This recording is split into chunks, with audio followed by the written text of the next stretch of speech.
We are recording now. All right. Okay. So, welcome to Common Sense Medicine. It's the second episode of what we're doing, and it's still, I think it's like a week before medical school. So, we're still in our basement recording a podcast. But we did go out. We went to the Catskills this weekend. Oh boy. And we did a hiking trip with one of our friends. Now, I'm going to preface by saying this friend is very athletically inclined, so he had us do a 14-mile hike. Yeah, and it was something like 4,500 feet elevation change or something like that. It's not much because there are higher mountains on the west coast, but for beginner hikers like us, it was like a toll, to say the least. And then halfway through the hike, we found out that we didn't bring enough water, so on the way back, the 7 miles were torture. And I specifically remember on the last 3 miles, Varun was just dead. I sounded like an arthritic old man trying to climb an escalator or something. Like, it was bad. I was just moaning with every step. But the thing that stuck out to me the most is our friend. He had zero water for the entire 7 hours, or 6 or 7 hours on the way back. Yeah. It was just really close to zero, and he just was a machine. He just did not feel it. Powering through. Yeah, he just powered through it. Just did not want to take any breaks. It was ridiculous. I like to think that I'm a pretty fit person. I go for runs pretty regularly. I have good cardiovascular health. Weird flex, but okay. Okay. I mean, you wanted me to put my LDL levels on the podcast? I'll put it in the show notes. But yeah, and I go to the gym fairly regularly. Maybe it doesn't look like it, but I do go from time to time. So I like to think I'm in pretty good shape. But man, I felt like I had the. I mean, I felt like absolute shit. I'll say it. Yeah, I felt like I had the aerobic capacity of a squirrel on that compared to our friend. That was ridiculous. I don't understand how he does it. I mean, it was great because he kept motivating us by insulting us the entire time. He was just like, "Bro, you're asthmatic. Come on, just get your breath back." Yeah, sure.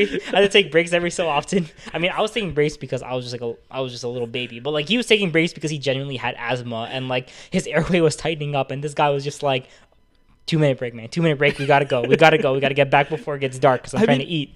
Honestly, it wasn't the worst hike that I've ever been on. Oh, for sure. It was just it was a pretty sobering fact that we just did not have fitness to save our lives. Yeah. And then we're entering medical school knowing the fact that we'll have even less time to exercise, and I'm just I'm gonna be a fat fat person by the time I get out. I'm just gonna have what is that, NAFL D by the time I get out. I'll just I feel if there's one lesson I can take from I'll this, just take type 2 diabetes. However much water you have on a hike, it's not enough. Yeah. Pack an extra bottle. Oh, facts. I'm telling you. It does not matter. You can have 8 bottles of water. Just take an extra just in case, because when I got back, that water tasted so good. That was legitimately I think we had water some it was some yeah, and then after that we had some nuclear orange Gatorade. It was some water. It was watermelon flavor, but it tasted like candy. That was ambrosia from the gods. That had to be the single greatest liquid to ever grace my taste buds that I've ever had in my entire life. My god. It really makes you appreciate water a lot more. Yo, speaking of struggles, I've realized that when we went on that hike and I was just coming back, all I could think about was water, dude. That was the biggest struggle. It was I just was thinking about how water tastes and water doesn't taste Yeah, water doesn't taste like anything. And then when I had water, I was just gulping it down, and then I realized that I couldn't ingest as much water as my body wanted. Yeah, It was my mouth was actively limiting the amount of water I could take. I think if I could, I would have probably drowned myself right there with the amount of water I was just intaking. Also, when we got back, we couldn't even wait to get to the campsite, so we went to a spigot and we tried to get cold water, and this cold water just came splashing out. And I was just trying to get it with this empty Gatorade bottle that I had from the hike, and I remember how good it tasted. And it's not just I'm literally not exaggerating that mountain water, Mountain Creek water, is the best water.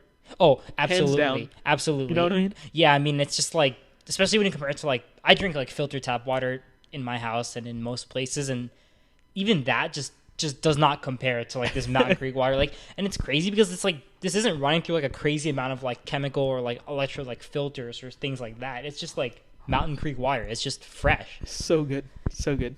Okay, speaking of struggles and also just grinding it out, med school. Yeah, oh med my school's God. coming. But we were going to talk about our journey to get to medical school because I felt like having a little bit of retrospection when we're getting into a new chapter for our lives is a good thing.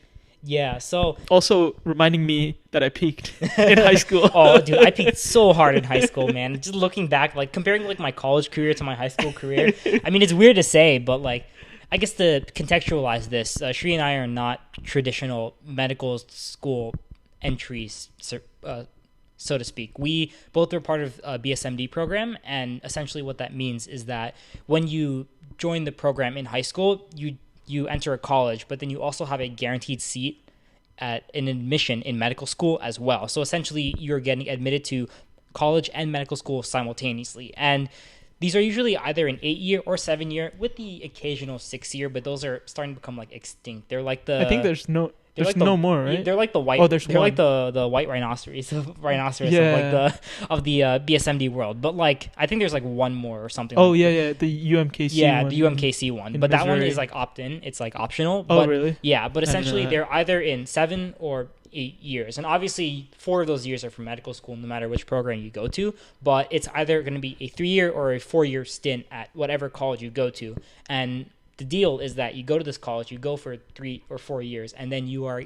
And so long as you, usually as long as you maintain certain requirements in terms of your GPA and in some cases your MCAT score, you will be admitted without having to do any sort of interview process or any like real admissions process. You'll be admitted straight into medical school. So the real benefit to these programs is that in some cases you're joining medical school a year early, but in all cases you don't have this pressure of being, a pre-med, of having to grind it out in your college years to get into medical school. Dude, all I could think about when you were doing that, I was just like, first, who is he talking to? And the second, I was like, wow, that's so well rehearsed. Like I was a tour guide and he was doing it better than me. Like I would just say like, yeah, I just got into medical school like early, and then I would like kind of fumble through my introduction when parents asked me, oh, so like, are you pre-med? And I was just like, no, I'm actually in this program. Let me tell you about it. Like I go into this 30-second spiel, but he did it much better than I would have done. I think it's because I've gotten a lot of like, usually like my parents will be like, oh, my parent's friend is applying for this program. Can you tell him about it and everything? And I go and I have this sort of like pre-recorded Yeah. like thing that kind of just spouts out of my mouth the minute they ask me, oh, what is BSMD program? And I'm just like, well, the TCNJ 7-year BSMD program is an accelerated. You just have this these words. It's like you're like a PR agent. You're like the press secretary for the BSMD programs. But yeah, no, I think that's like a perfect way to put it. But I think I would add that it kind of made me like, it is a confession more than an actual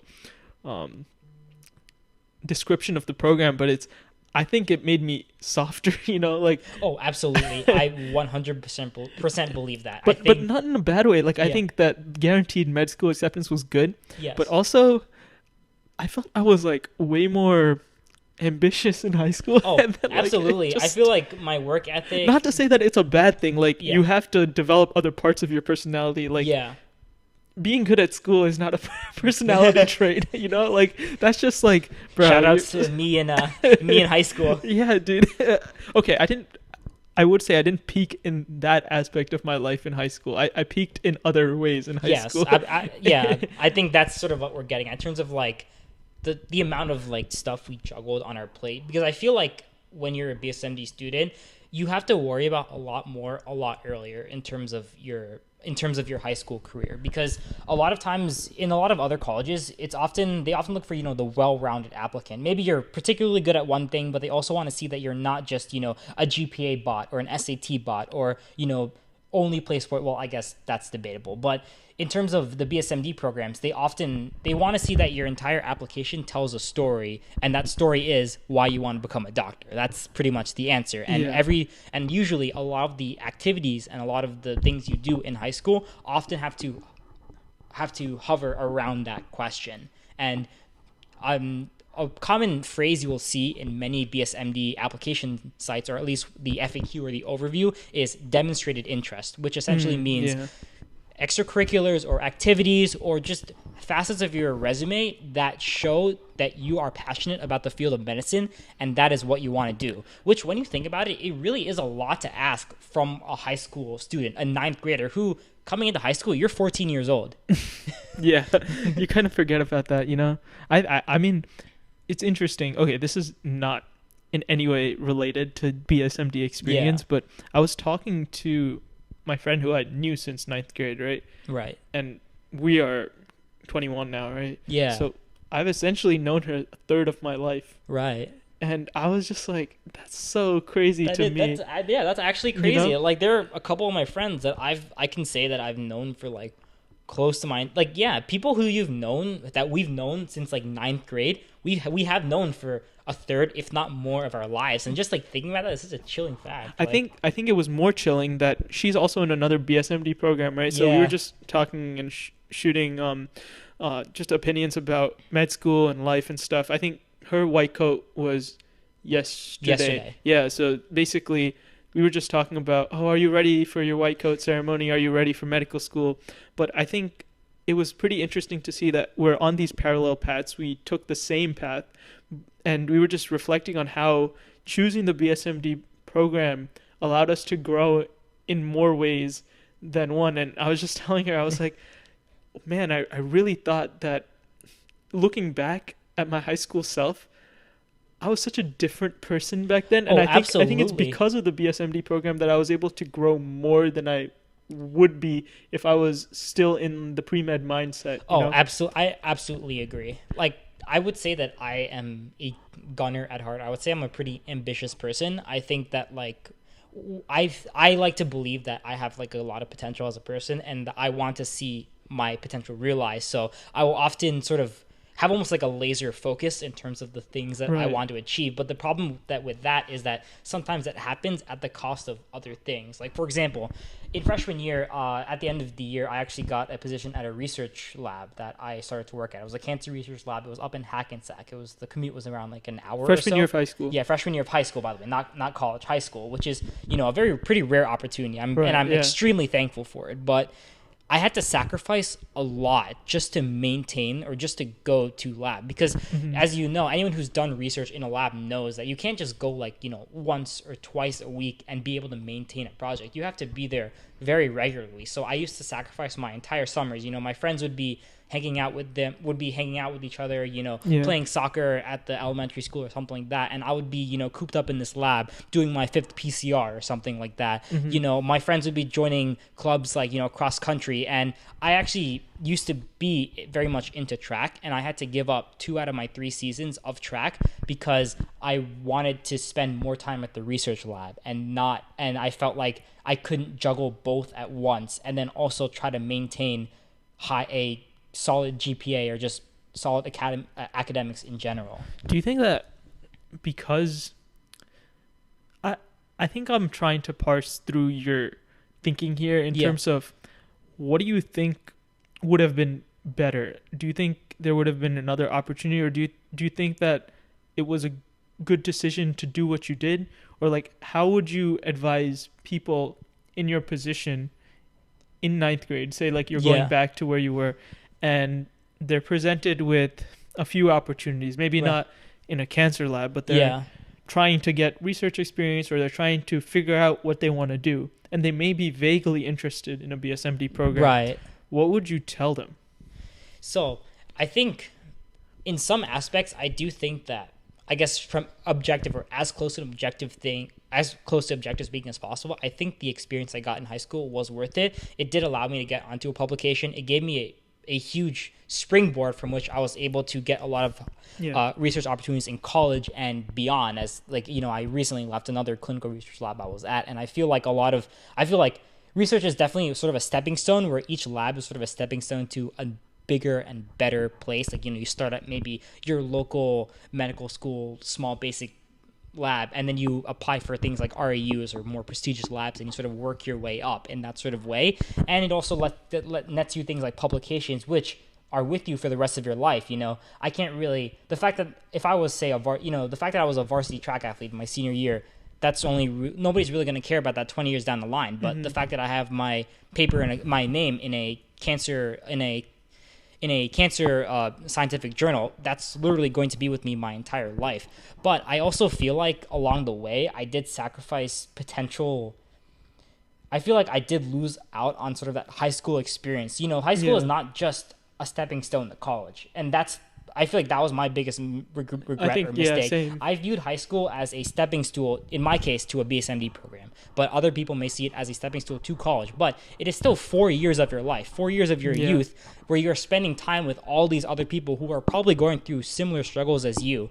And I do believe that high school is a chance to make some long-lasting, meaningful friendships. I have seen, people say that they lose touch with everyone they've ever met in high school. But I do know, we're only 3 years out, so it might be hard to say, but I feel like there are people who I feel like I would have been closer with today had I continued to, maintain that average high school life of, doing sports, doing a couple school clubs, hanging out with my friends in our off time, as opposed to, grinding out in the lab multiple days a week and that sort of deal. I have to argue with at least keeping in touch with your high school friends, because I came from a different high school which was smaller in size, and I'm really close to most of my high school classmates just by virtue of being in touch with them every day. Literally our class size 42 people, and you were in contact with 21 of them on a regular basis throughout your day, and 21 people is basically half the class. And I was lucky in the fact that most of our high school class stayed together as friends. But the other points, I do agree with you. In terms of my experience in high school, I didn't have as much of a research oriented focus. I was more of like a jack of all trades, and I realized later on, as I was applying to college or these BSMD programs, how insignificant most of those experiences were. And I thought that if I had focused some of my effort in these ancillary activities that I had just dabbled in for a time and just continued, because I thought there was this myth of the well-rounded student getting into college or getting in, because I didn't have BSMD in my mind.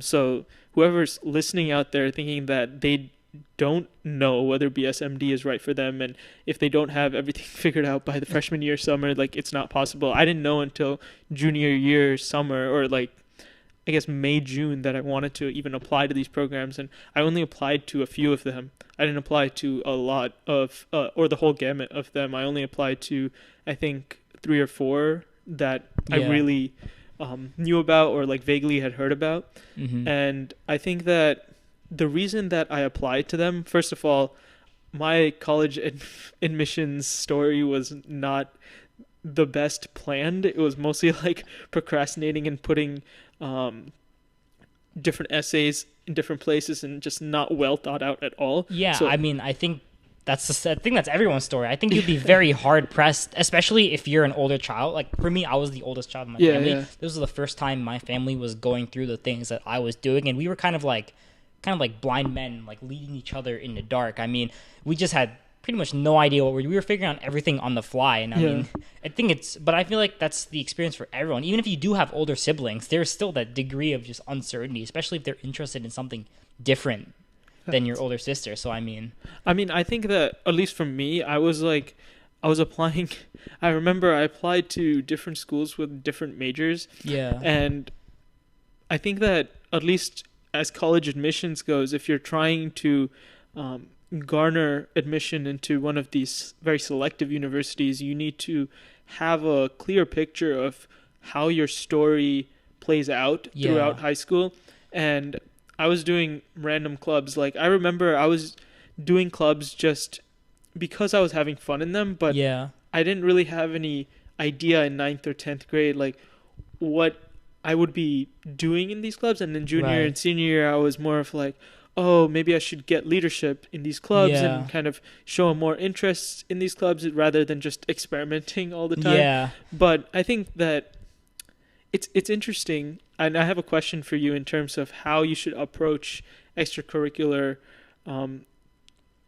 participation in terms of dabbling and finding out what you like, because you are 14 years old, right? And you're committing yourself on this path, which will take you to 24, 25. So that's like at least a decade, right? If not more, right?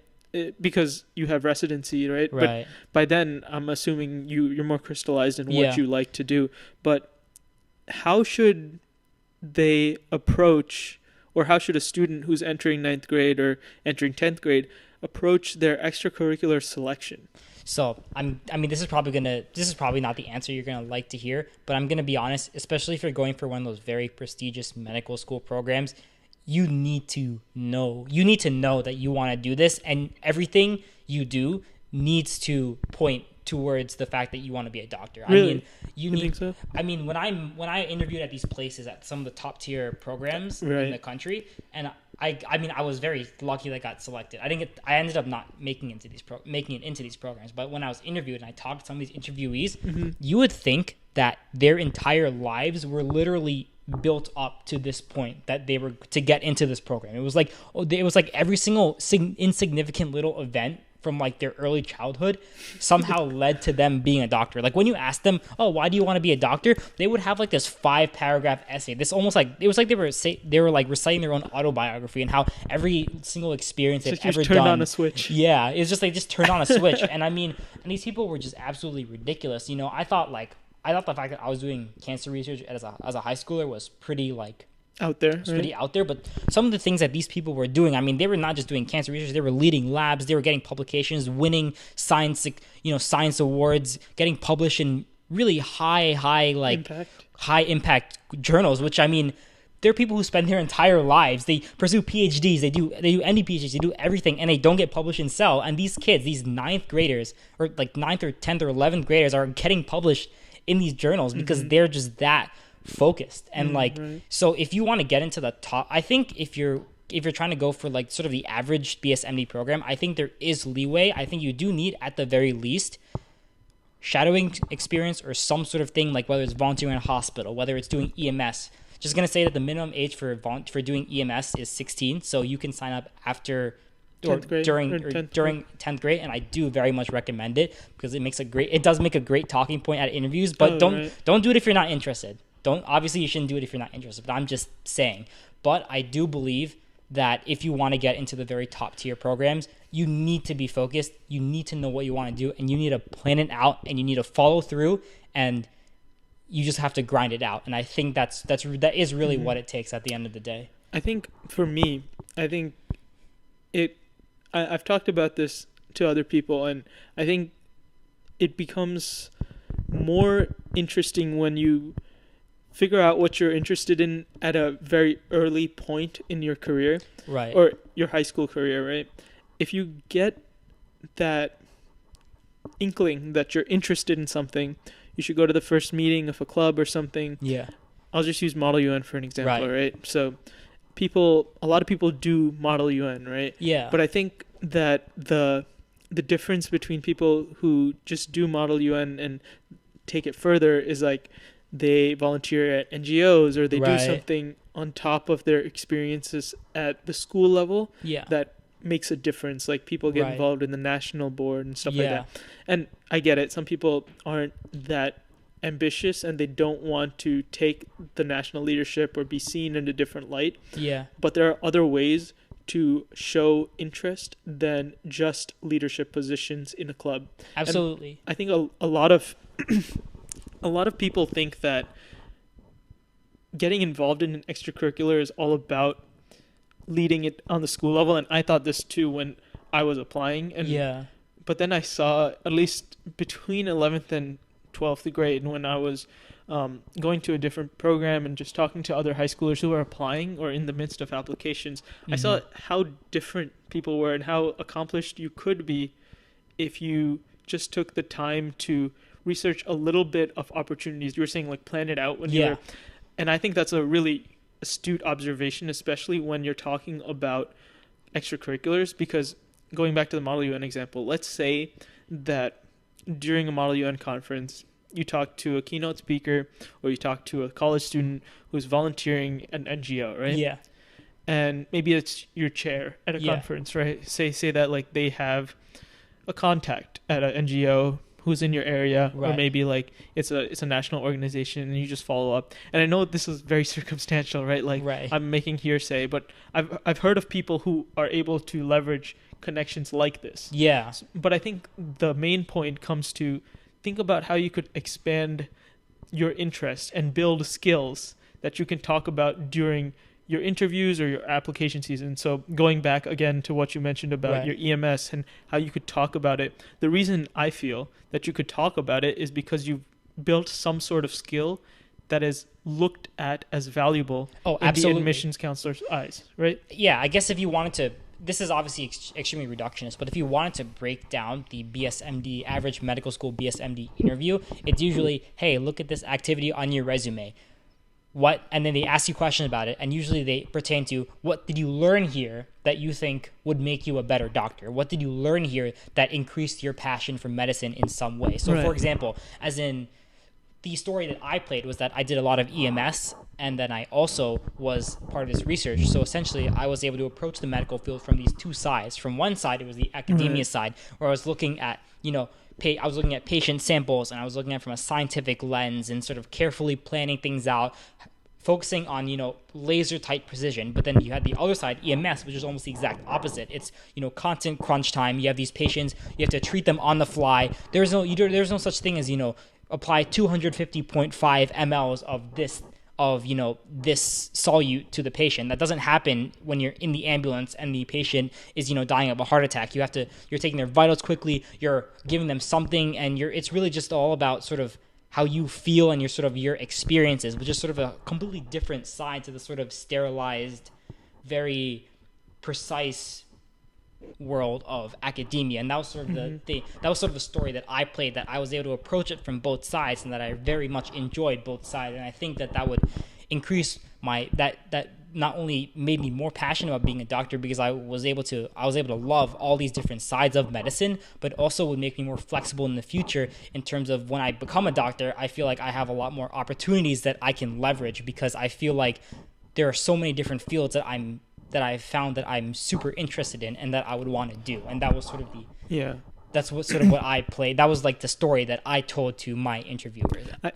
I think it's interesting to talk about this interview, and I'll get into more specifics later, but I just want to bring it back to like the extracurriculars and talking about like making your story known. And going back to your EMS example, that was a great way that you integrated the two into an experience, and I think that that's a really good way to format how you're going to do the activities that you're going to do throughout your high school career. I think that moving through your years in high school, set goals of like what you want to achieve in each subsequent year. And when I say achieve, I think what I'm saying is not just the material outcomes of what you will get if you get a certain position, for example, or certain responsibilities in the club. I think, or not even the club, whatever you're interested in organization-wise or anything, I think that pursuing opportunities that look the most interesting, but maybe aren't taking as much time as you think they will. For example, for this NGO opportunity, right? It'll probably take the same amount of time as devoting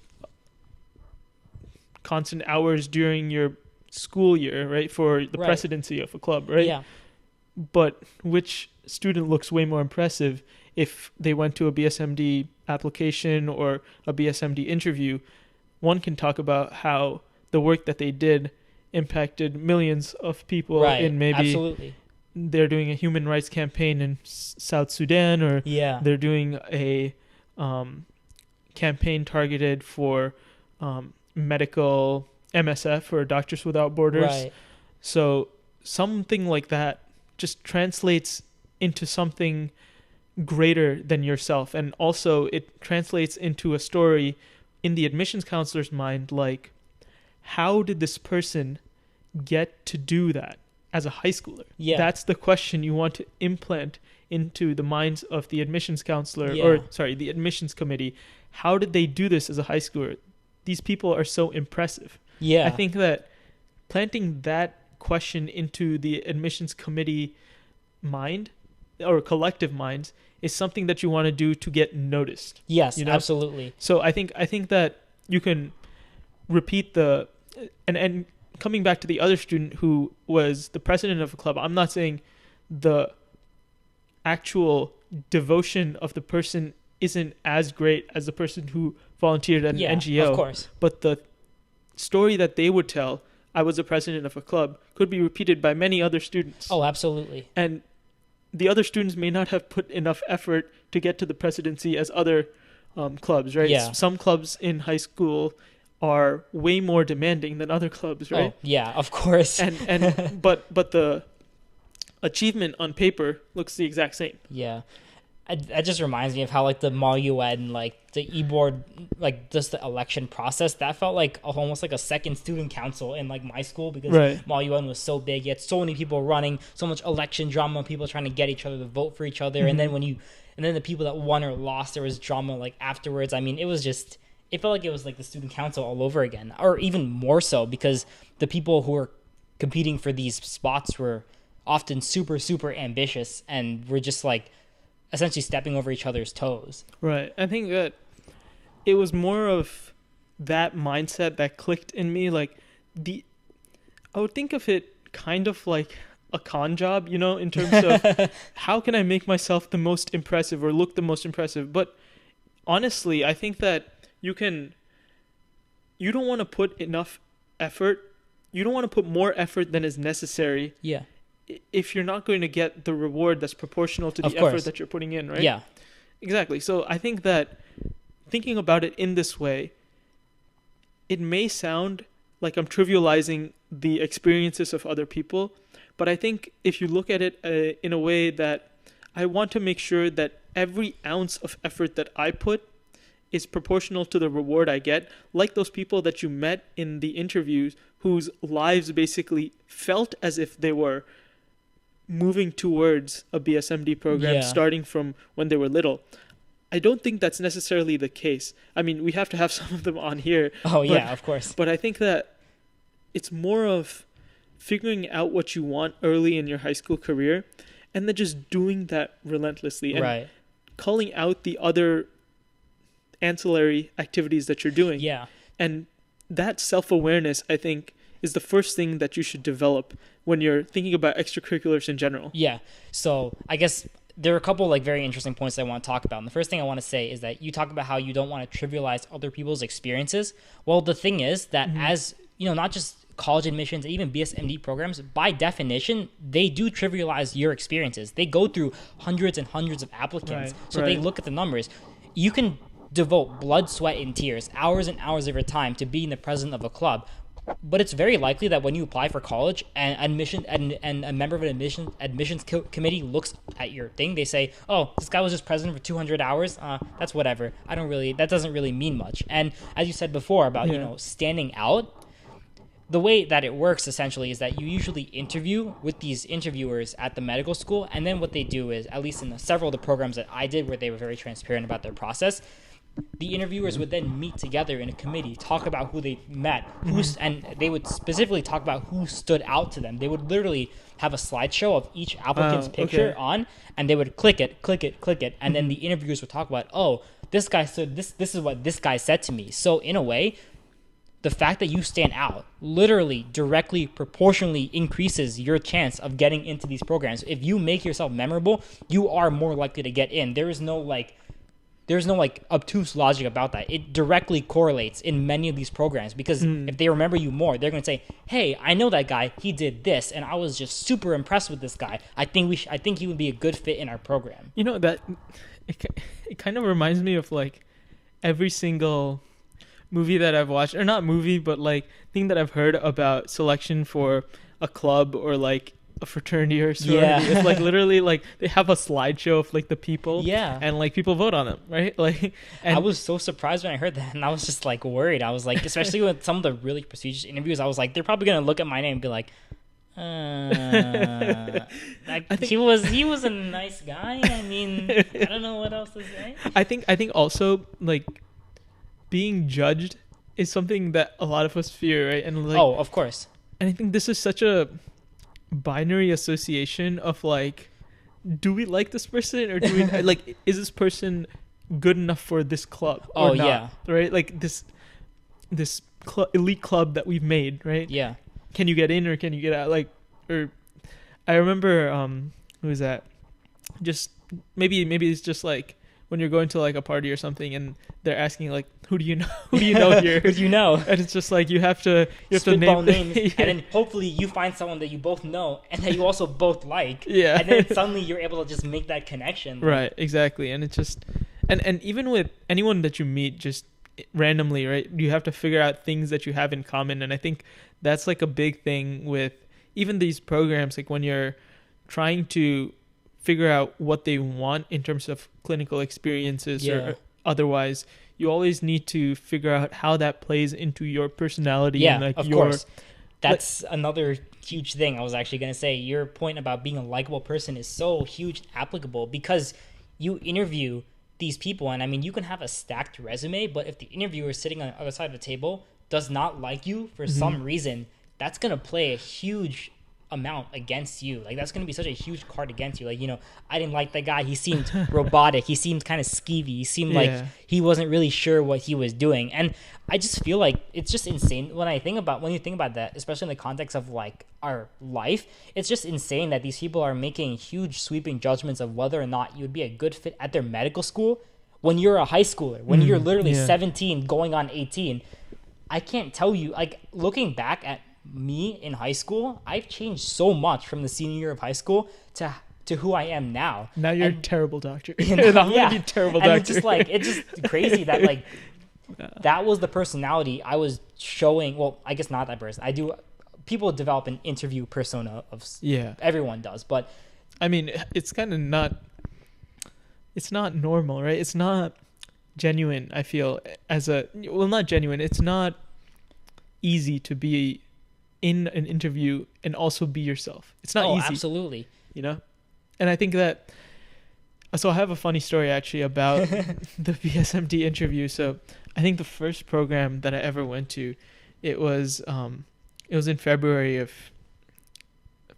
senior year. I went to this interview day, and the program shall remain nameless. And my interviewer, let's call him Dr. D. Okay, let's call him Dr. D. And then I walk into this interview. So for reference, the way that the BSMD interview works for this third person, let's just call him Sam. Let's call the video camera Sam. Okay. So we're talking to Sam. So Sam. So when you go to a BSMD interview, basically, I think there's like different interviews that you may have. Sometimes you may meet with the medical students first. Yeah, you can have a medical students interview, you can have an alumni interview, you can meet with sometimes even like the chief of admissions, you can meet with some faculty or professor. I've had that. You meet of either the college or the medical school. Like both of those do happen. The undergraduate college. Yeah. Okay, so in this case, I was meeting with a faculty from the medical school. Yeah. And Dr. D says hi, and we exchange pleasantries, and then we sit down for this interview, right? And I think this interview is scheduled for an hour or so, and they have a schedule for the interview days usually, and this one was scheduled for an hour, right? Yeah. So, or maybe it was 30 minutes, I don't remember. But we start off with this question about like why you want to be a doctor, as every interview starts off with. Yeah. Like, and it's like, tell me about yourself, and we get through that.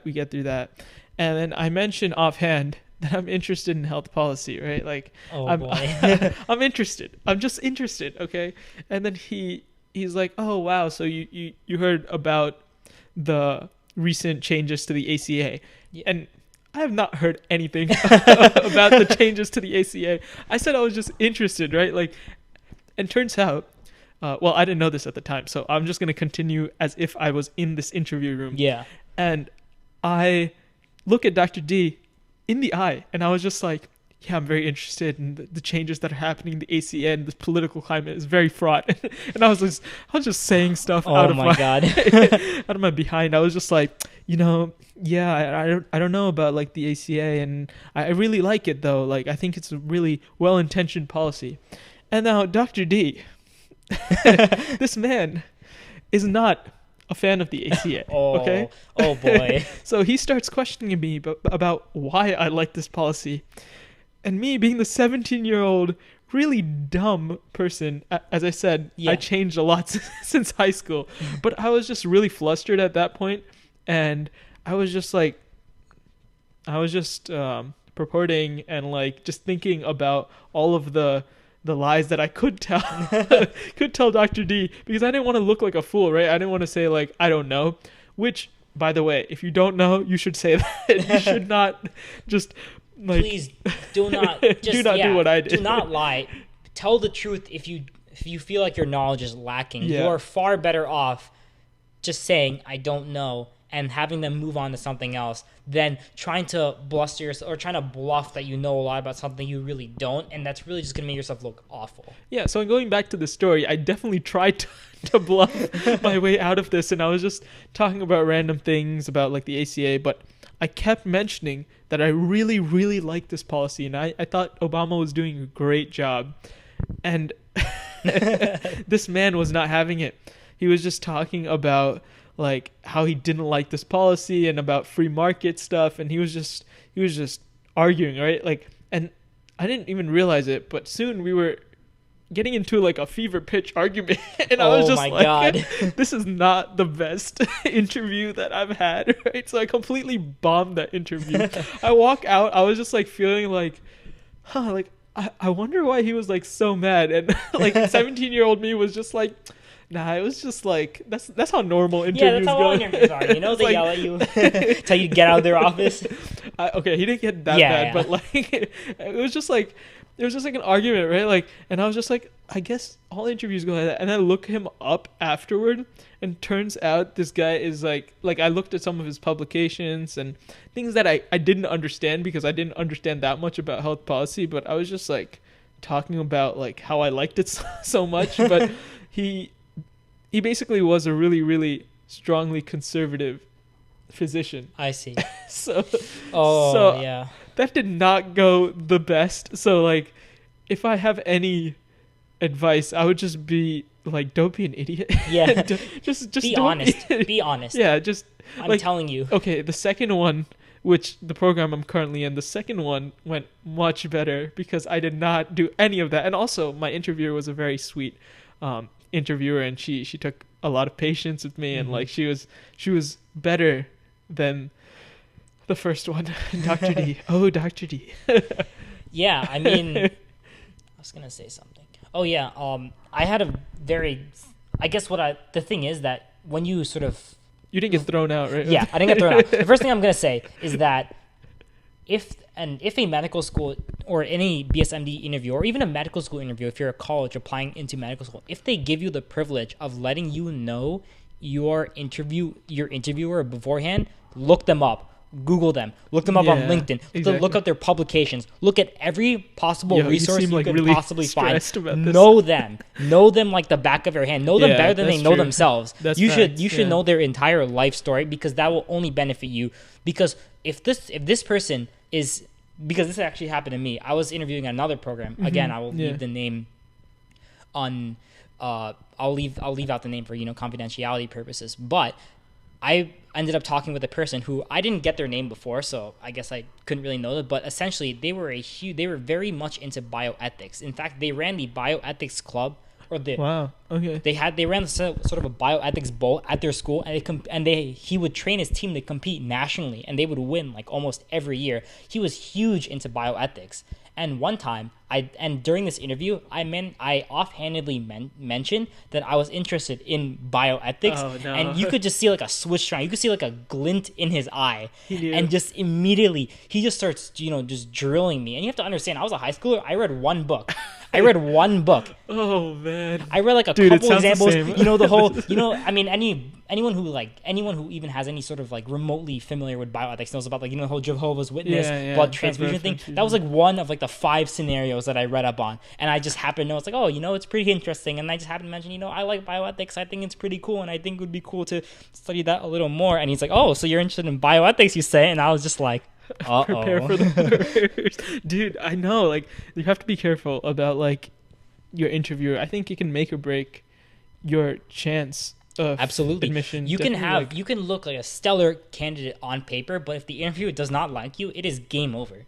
yeah, Like that's just true. that's just what it is. But I think also, like, I feel like we we've talked about the interview such that people get scared of the interview, but I think, like, at the end of the day, it is a conversation, and a majority of interviewers are very personable people, and even if they don't agree with you or they don't like you, they won't outwardly mention it, or they won't outwardly like I mean, feel yeah, I mean, like, that they have to mention it. yeah, the stories that we mention here are a very small minority. I Yeah, can tell you don't- the vast majority have been very sweet, Yeah. very patient. They understand that, you know, you're a nervous senior high schooler talking to a MD/MD PhD Yeah. slash admissions chair person. Like, they understand that you are just so nervous, and that you are essentially way out of your depth, and they will be patient with you, and you don't have to be like this perfect interview, cool as a cucumber. But having said that, You do have poise. You should have. you poise. should have poise. You can't just, you Yeah. can't stumble in there stuttering over your words. You need to at least you need to show that level of confidence, and show that, you know, you're here and you're ready to talk, and that you are well spoken, and that, you know, you know essentially everything about you, why you're here, and just like, yeah. Yeah. So I think that we talked a lot about extracurriculars and the soft skills. I Right. think that, like, we should also mention the requirements to get there, you know, like, while you're doing these extracurriculars that you're looking at and curating, basically, by choosing which you want to learn about. So say that you like video editing, or you Yeah. like other things, like, you have to gain skills in that department, Right. but you also have to focus on classes. Oh, absolutely. And also, and I just wanted to kind of break up our discussion by talking about what classes should you be taking in every year, and then I also wanted to talk about the standardized tests part of high school, because you have to take a lot of SATs, you have to take maybe ACTs, or you have to take AP exams, and you have to do all of that while you're also doing extracurriculars and also curating the story. So I guess it becomes a function of time, and if you want to have a social life, then how can you spend the least time getting the most effort? So I guess instead of the proportionality rule that we talked about, the effort is proportional to the success. Yeah. I'm going to take an extension of Pareto's rule and say 20 to 80, right? Like, Yeah. 20% of, or what is it? Yeah, 20% of the effort results in 80% of the results, Right. or something along those lines. A small minority of your efforts results in the greatest effects. Oh, absolutely. I think that we should talk about what those are. So first we should talk about what subjects you should take, how you should structure your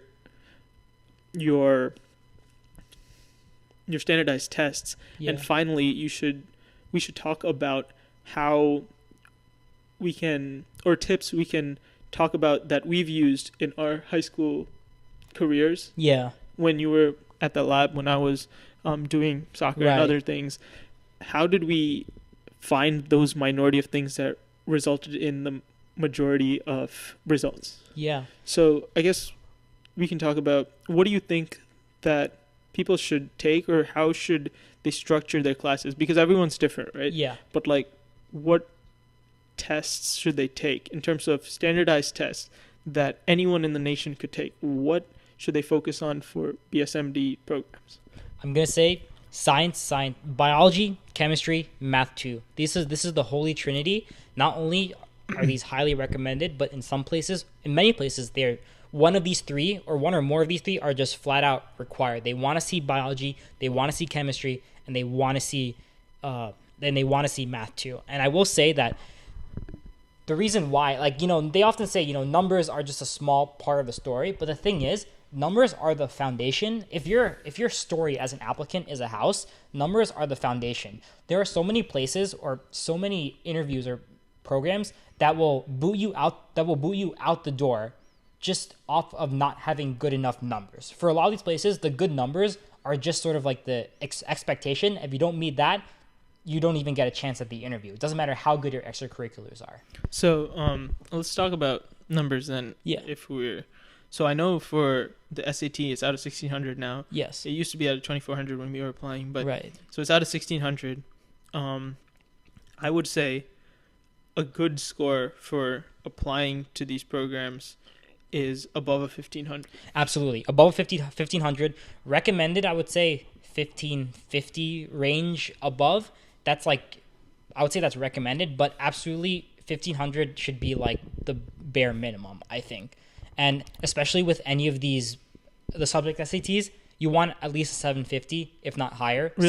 Some of these places will require like a 760 or something along those lines. So you do need to get like a 760, 780, 800. Math 2, I think the curve on Math 2 was the worst. I remember for Math 2, I was just grinding out just practice tests. Yeah. And, I mean, pro tip, if you're trying to get tests to use, I don't know, I think this is actually a pretty illegal site, but I used cracksat.net. Do you remember that? Yes, we are not affiliated with cracksat.net. We we got to give the disclaimer that we are not associated with the site. You're not advertising their product in any way, shape, or form. Exactly. But I want to say that their tests were helpful if I had used them. Yes, if there is, hypothetically saying, if I had used them, I think they would have been a big help, and I think they would have been instrumental to my success. But I'm not saying I used it or anything. Exactly. Don't take my words with like a heaping tablespoon of salt. I think that's what it comes down to with these tests. It's just practice. But so we were talking about the numbers that you need. So for ACT, I would say 34, 35. Yeah, right? 34, 35. That should be your... At least. Yeah, But I mean, like, the highest you can go is 36, right? Yeah. So it's like, I think you can get, like, any one of these things. Absolutely. But, like, the name of the game is just practice. It's just, like, make sure you just keep doing these questions. Mm-hmm. And I think, like, when I started out of 2400, I think I started off with, like, a 2000 or something, or I started off with I think I took one freshman year. I got like an 19 something. But then like you learn, it's really a function of taking the test. Yes, the SAT is a measure of how good are you at taking SAT. The more SAT practice tests you take, the better your score. Yeah, that's pretty much it. That's like 90% it. Yeah, and I think like the way that I approached it was, doing the questions is only half of the battle. You have to review your answers and really figure out like what you're doing wrong, Yes. And I think like the mental representations which you have when these questions are asked should be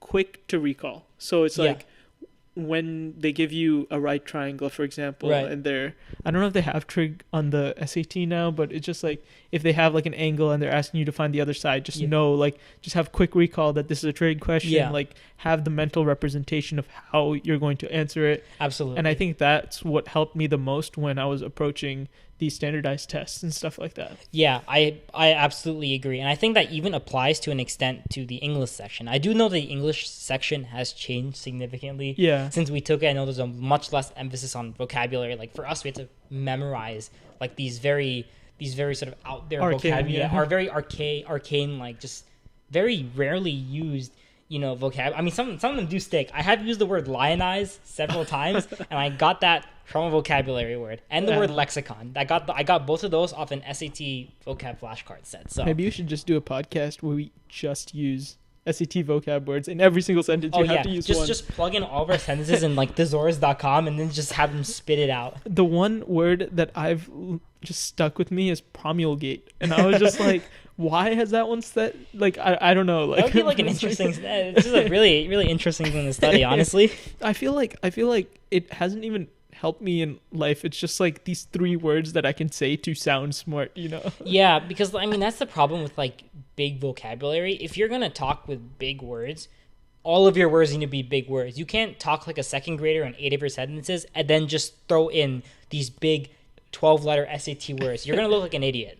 Dude, that's You're why gonna look like you plug your sentences in thesaurus.com. Half my vocabulary is like meme terminology, and then like half of it Oh my God. is SAT I vocabulary. generally feel like my vocabulary has like degenerated over the course of college. I really feel like it went from like I had a very like solid lexicon. Like I mean, it might have just been like my like SAT vocab still being fresh on my mind, but I was also writing a lot because of college essays and everything and that sort of thing. So I had, and like interview personality, you have to be able to talk well and that sort of deal.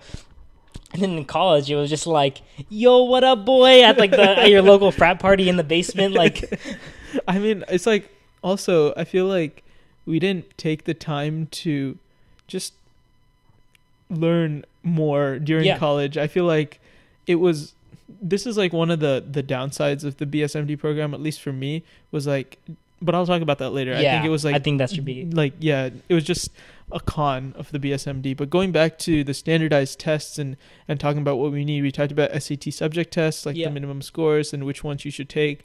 I want to argue that like you should take a humanities test just because if you take one and you have the course with you, it just has an added flair in your application in terms of, hey, I took this test and it certifies that I am interested in this. You can talk about how you're interested in humanities all you want, and it just adds another layer of credibility when you're talking about it. I agree to an extent. I think that you should take it. I think a humanities test is nice, but I don't think it should be something you go out of your way to study for. By which I mean, in sophomore year, all of like my entire honors level class took APUSH or AP US History, and after that, a lot of people took the AP US History SAT as well because they already studied for the AP, so they said, might as well. We already have all the knowledge base. Let's just take this because it's very minimal effort for another good score on your resume. But I think, if you're not taking AP US History, you should go out of your way to study. That time should be focused on your classes. It should be focused on the actual SATs that really, really matter, like the big one, the big SAT, and, biochem, math 2, maybe physics if you're really into physics. But okay. I see. Like, I didn't take one, to be clear. I just took the biochem and math 2. And I was totally fine with every single BSMD I applied to. And I didn't apply to many, but they were fine for what I applied to. And then for AP test, that's another big standardized test that like people can elect to take.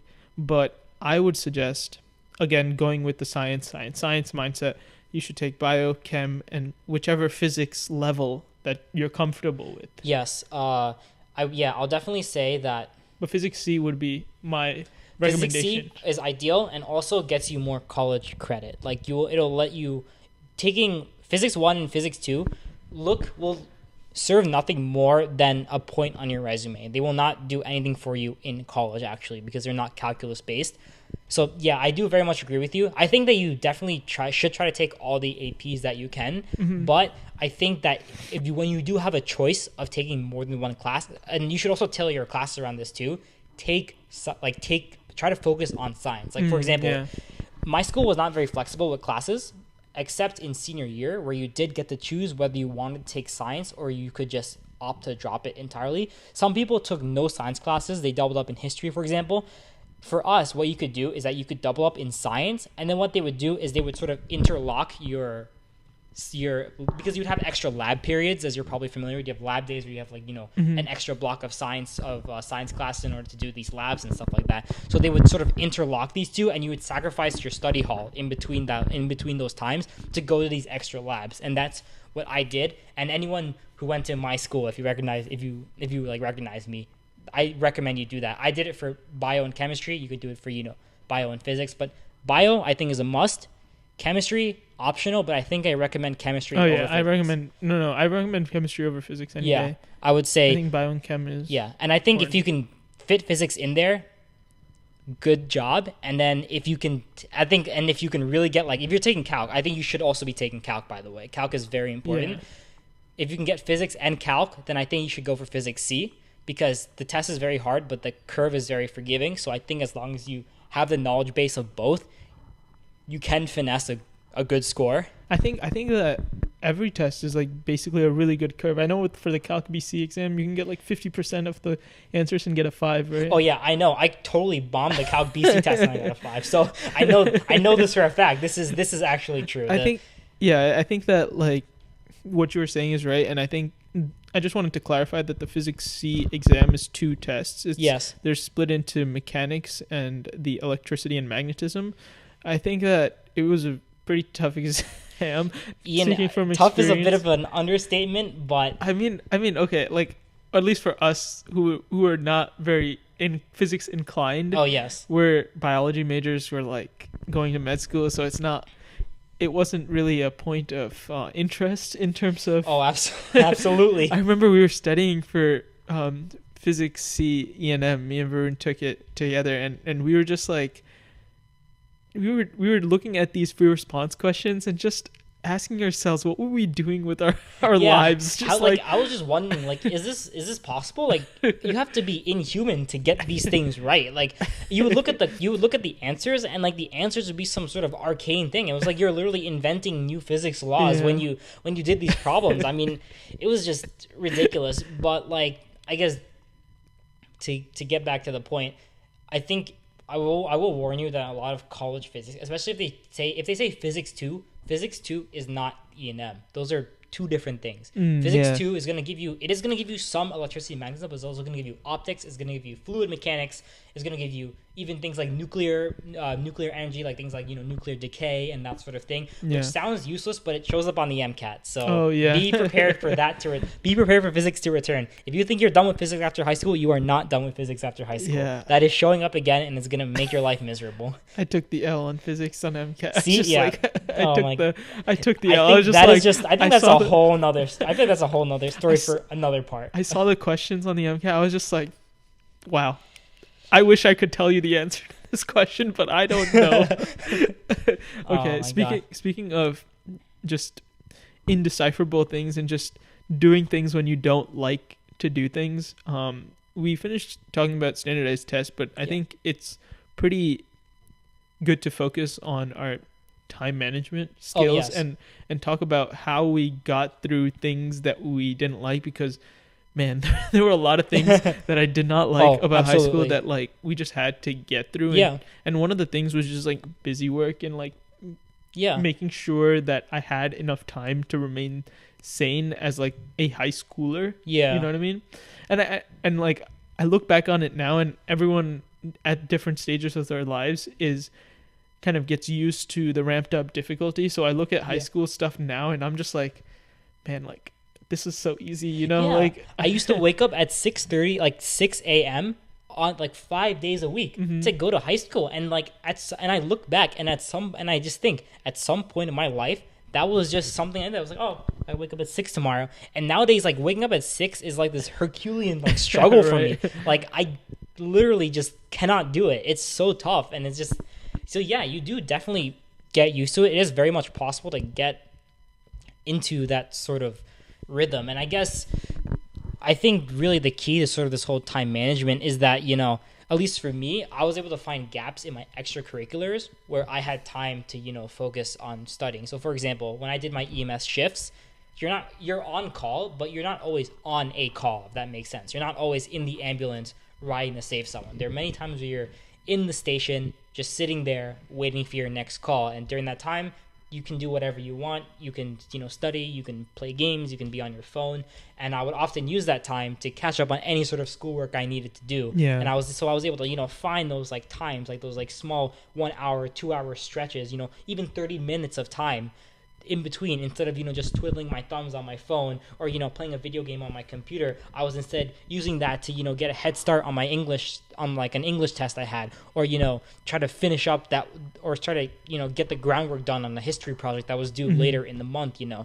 I think that's really the thing.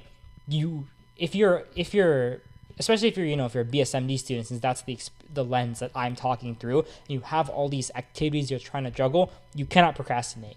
You just cannot. You have 24 hours in a day. That doesn't change. There will be times where you can work inhumanly efficient, and you will physically not have enough time to get everything done. And the only thing you can do at that point is sacrifice, and that's something you don't want to do. Right. You don't want.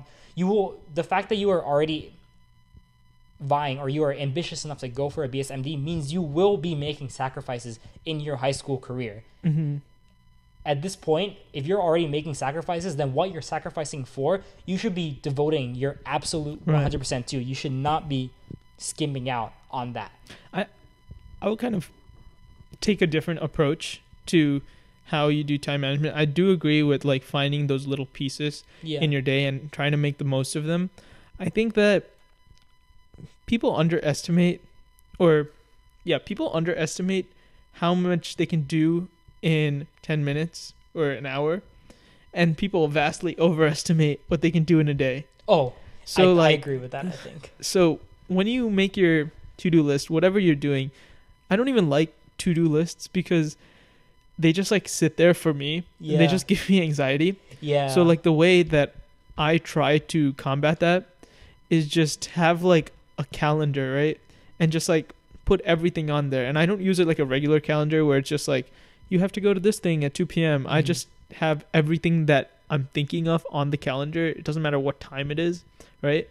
And that's on like, I know you can do this on Google Calendar, but like you can do 2 calendars, right? Right. And I have one calendar which is just like all my to-dos. Mm-hmm. And I'm sure there's a more efficient way to do this. Like I just don't have one. Yeah. And like my other calendar is like my actual calendar. So like things I need to do. Yeah, that's actually at least what I'm planning to do in medical school. I plan to maintain 2 calendars, which are going to be like a social calendar and like a work calendar. Oh, okay. And sort of like have one that's devoted to everything related to sort of academics and focusing on medical school. And then one where like, I'm meeting a friend or, I'm going on a date or something along those lines. And I mean, I technically have 2 calendars now because I have like my Apple calendar and my Google calendar. Yeah. And like, even though those can sync, you can also kind of choose not to sync them and kind of just keep them apart. But like, that's sort of the approach that I'm going for, but Okay, so I guess like you can amend mine by having 3, like 1 social, 1 work, and then 1 just to do, right? Yeah. Because I there's a lot of things that you have to do that are both work and social. So like, remember to call this person and also remember to do chapter 20, right? So like, that's something that isn't really have a time, but like it can just be on my to-do list. Yeah. So like once it's on my to-do list, I just like look whatever's on my to-do list and then just like whatever's on it, like the tasks, I assign it like a specific time frame. So it's just like you have to do this from this to this, and whatever's not completed goes on to the next day. And like I plan it well in advance so that I have a few days to get it done before it's due. Yeah. Or if it has a due date, I like try to do it like a few days before. Yes. I haven't been following this advice very well, like for the past 2 months, because I've just been off and I've just been like, oh, I can just relax. I mean, yeah. To be frank, school. when you have these are strategies to apply when you have a high volume of obligations to go through. When you're kind of like us, where you don't have very many obligations, and it's like summer, at the moment, then. You can mess around. You can spend a couple hours, laying in bed or catching up with a friend you haven't met. Because to be frank, and like obviously this sounds all daunting, but when you're in a BSMD program, you have plenty of time to do this. All this extra time it's sort of like a time investment in a way. All this extra time in high school that you're investing now is time that you're saving where, instead of being in a college lab doing research or grinding your ass off in a frantic pace. An MCAT, you're spending time with your friends, maybe doing something. We had people in our program do all sorts of things. We had one person playing, on the Frisbee team, people doing, the dance teams and like their cultural societies, they didn't do things because it created a bullet point on their resume. They did things because they enjoyed it and they liked the people that they did it with, and it gave them peace of mind because they'd done their time. We did our time in high school. That's what it was. So then we got to. It sounds like it was jail, and honestly, kind of was. It kind of was. But like I think that we have to when we get back to like the time management strategy and talking about like the calendars and stuff. I think also like that strategy I use to like great effect because I for my extracurricular activities, you were saying like it gives you freedom to explore in the BSMD program. Yeah. And I definitely explored things that I like wasn't part of this quote unquote story that we were talking about through our high school careers. But when I was in that high school career mindset and like I was planning for like what I wanted to do, I would amend my strategy of like what I did in high school to give other people advice, in this case Sam, right? Like, Right. I would give people advice like this. Like, if you're in ninth grade, 10th grade, right, have like a document of like what like goals you want, but like make them.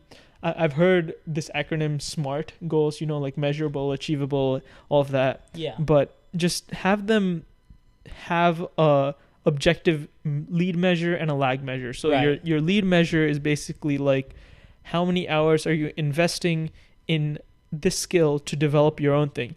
And then your lag measure would be the material outcome that you're looking for. So like Right. how many if you have a club that knits, right? Let's say it's something like a knitting club, right?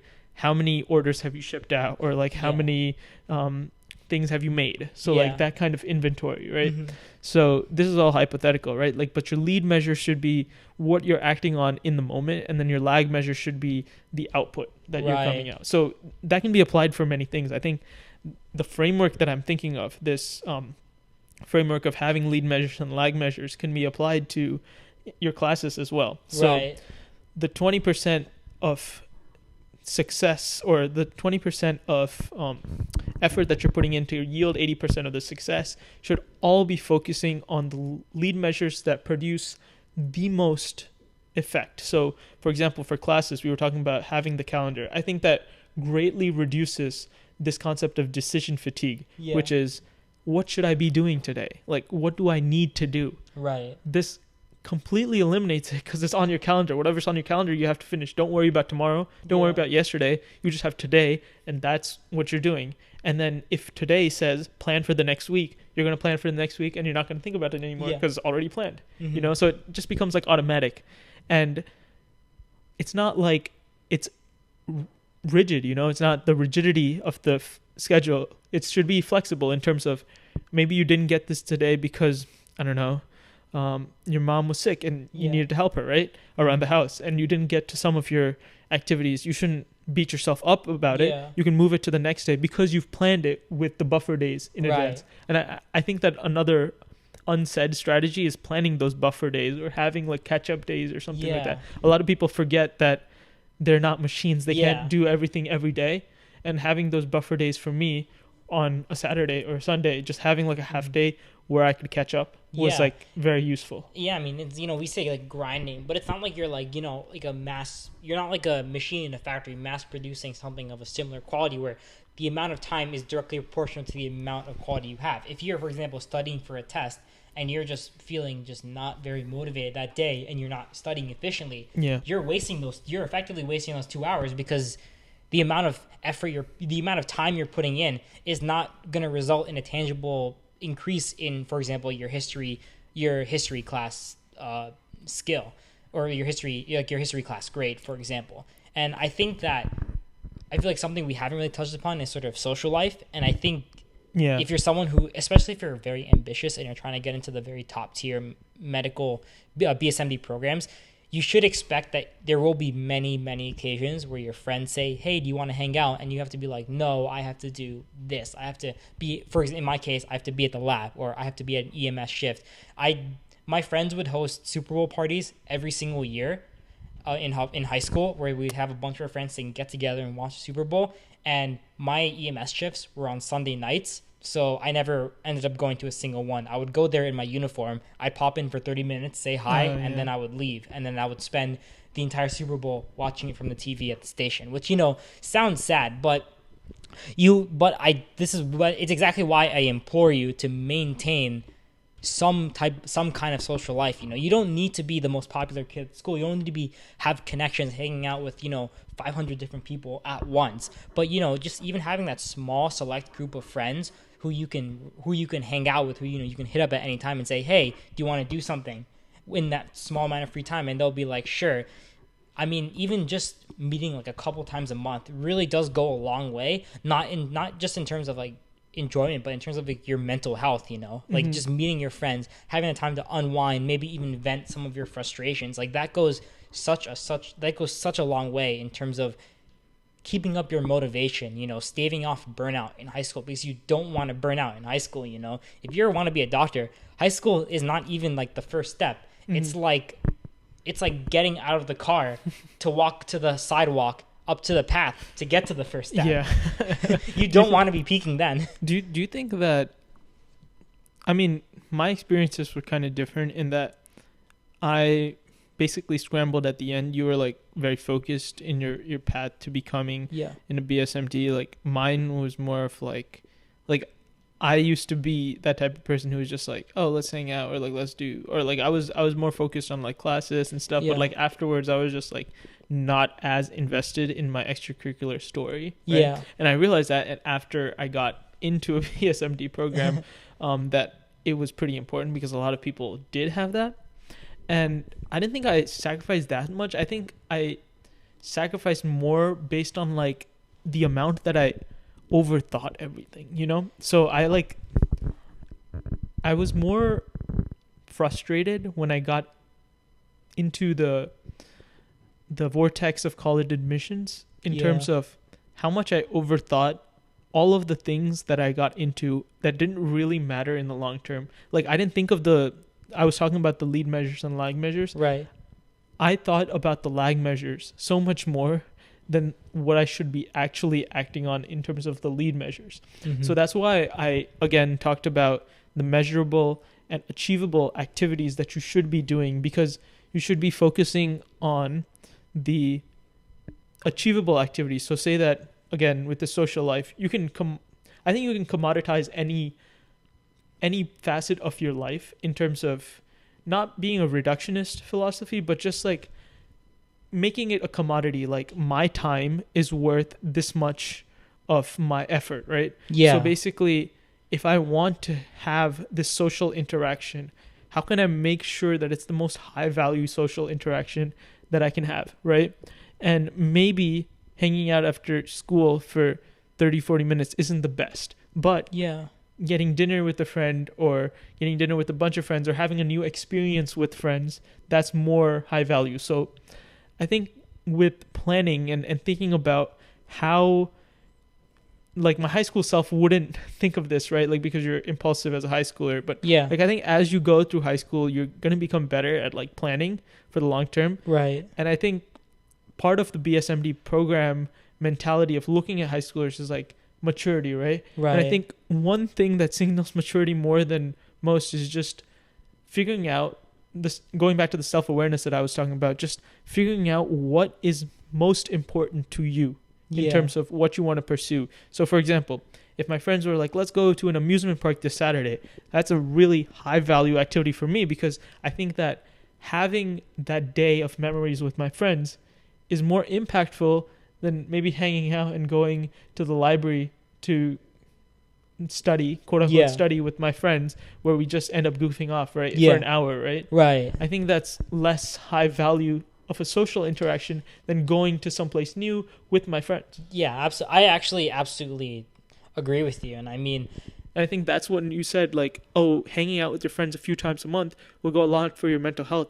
I think you can justify blocking off an entire day, a Saturday, just going to an amusement park versus having more of these hangouts but fragmenting them. Yeah. So I think like planning, talking about the calendar idea and this idea, just putting them together, I think that planning for social interactions is not robotic if you appreciate it with the human tendency of how can I make this the most high value interaction that I can get. Yeah, I definitely agree. And I think, believe it or not, I think that sort of thing benefits you in terms of the actual admissions process, because when you have these high value social interactions, as you're saying, you're developing your ability to talk to other people. You're cultivating a personality, like some certain traits that you have that when you talk to other people, certain mannerisms, and those things, even if you try to hide them behind the facade of like an interview personality, they're gonna show. And the thing is, interviewers, like, as you can tell when somebody is a hollowed out person. What I mean by that is that the only thing they really care about is sort of academics, where when you talk to them, they sort of spit out like, oh, I did this activity because I enjoyed it and it relates to me wanting to become a doctor because of X, Y, and Z. I did this, and then you look at their extracurriculars and they're like perfect. And when you see these people, it's like they look great on paper, But the thing is, would you want to be friends with would them? you want to be friends with them? Are they a person that you see yourself talking to beyond this sort of desk to desk interaction at the interview, you know? Right. And so that's where these sort of social interactions come in. You meet these people. The amount of times so what happens in our program is that there is now a segment where the students take a tour with two of the people in the current program, and they sort of tour around campus and they talk, and they, there's obviously small talk, and you can ask the questions to the students and that sort of thing. And the amount of times I've heard people say, man, I really like that guy, I would want to see him in our program, or man, I really do not want that guy, and I hope to God he does not come here. I've heard that so many times. Wow. Okay. That these things do play out. Like, social interaction is important because it's important to make friends, make memories, have a good time, because it is your youth and you should be having fun. That really is the core value here. But I'm just saying that you can have fun and also have the life that you want. You're like plan for the life that you want. Yeah, exactly. You don't necessarily have to sacrifice one in favor for the other. And I think that's something that I really wish I knew as a high schooler. I feel like I thought that it was more instilled, right? I thought that fun and social activity was something I would have to sacrifice in order to get what I wanted now, and then I could have my fun later. But the fun you have later is never going to be the fun you have now. Yeah, exactly. Going to your friends within the amusement park, you can say, oh, I'll just do it when I'm done with high school. But then what happens when high school passes and you guys aren't close anymore, and you're not good enough friends, and they maybe say, oh, I'm busy with my other friends that I spent more time with, So it really is. So really, I think that, having fun with your friends and devoting time to your academics and extracurriculars shouldn't be seen as something where you give up one for the other, or vice versa. They can be balanced together and in a way complement each other, so that you're essentially maximizing both. The extracurriculars and the time you develop to your academics can make the small amount of time you have with your friends that much more special. And likewise, the small amount of times with your friends becomes special, that it motivates you to get back on that grind and to participate with those extracurricular activities with that full gusto. And then both of those things will show in your interview, whether you can tangibly or whether you can outwardly feel it, or just, sorry, the word is escaping me, but just involuntarily. What do you mean, just whether you can tangibly feel? Oh, you're thinking unconsciously. You can feel I guess really what I'm saying is that you can't develop a good personality. You can rapport. You're saying you can't develop a good personality in the 20 minute walk up to your interview. You can't socialization. You can't learn. There isn't a manual. You can't read how to be a funny person who people like to hang out with. No, you have to develop that, and you have to talk to people, and you have to develop that, and that shows. And people like to think that your medical school interviewers are just an evaluation of you as a graduate or as a future doctor. They're also a measure or a barometer of you as a person, which can actually impact and can influence their opinion of how you will be as a doctor. Right. And speaking of relationships, I think another huge thing that people ask about is, how do I get letters of recommendation which speak to my character? In terms of social interactions, you have to have interactions with your friends, of course, in high school, but you have to remember that how much ever you hate your teachers, you have to have some teachers that you like, or some mentors that you like, who will recommend you for these prestigious programs, right? As anyone knows, all of the Ivy League colleges and all of the common application requires recommendation from your guidance counselor, I think, and 2 other teachers or 3 other teachers. And how did you go about selecting these teachers? I'll speak from my experiences first. I didn't know that you could get recommendations from people other than teachers until my last year of high school, 12th grade, going into 12th grade, when I was reading about it. It can be anyone, right? And I hadn't really shadowed that many people. I'd only shadowed one doctor, and I think he was a PM&R doctor. And I didn't I didn't get any recommendation from him because I thought it would be kind of weird if Right. the first month I met him was like August, right? Like Yeah. before I applied, I just was lumbering through high school, and like the last month of summer vacation, I was like, maybe I should have some clinical experiences. So I started shadowing this doctor for 2 weeks, and then I was like, all right, that's enough clinical experience. Let's apply to BSMD programs. And Yeah, I know I want to be a doctor now. You know, I watched this dude do stuff for 2 weeks. All right, I'm ready. I mean, Put me in. I think that the deadline for these BSMD programs are really early, so I was really concerned that I just wanted to fit that shadowing experience in there. Yeah. But okay, talking about letters of rec, I had experience in a research club in my school, whose advisor I was really close to, and Quiz Bowl, whose advisor I was really close to. So I got those, and they just happened to be my math and science teachers. Right. So it just like worked out, like.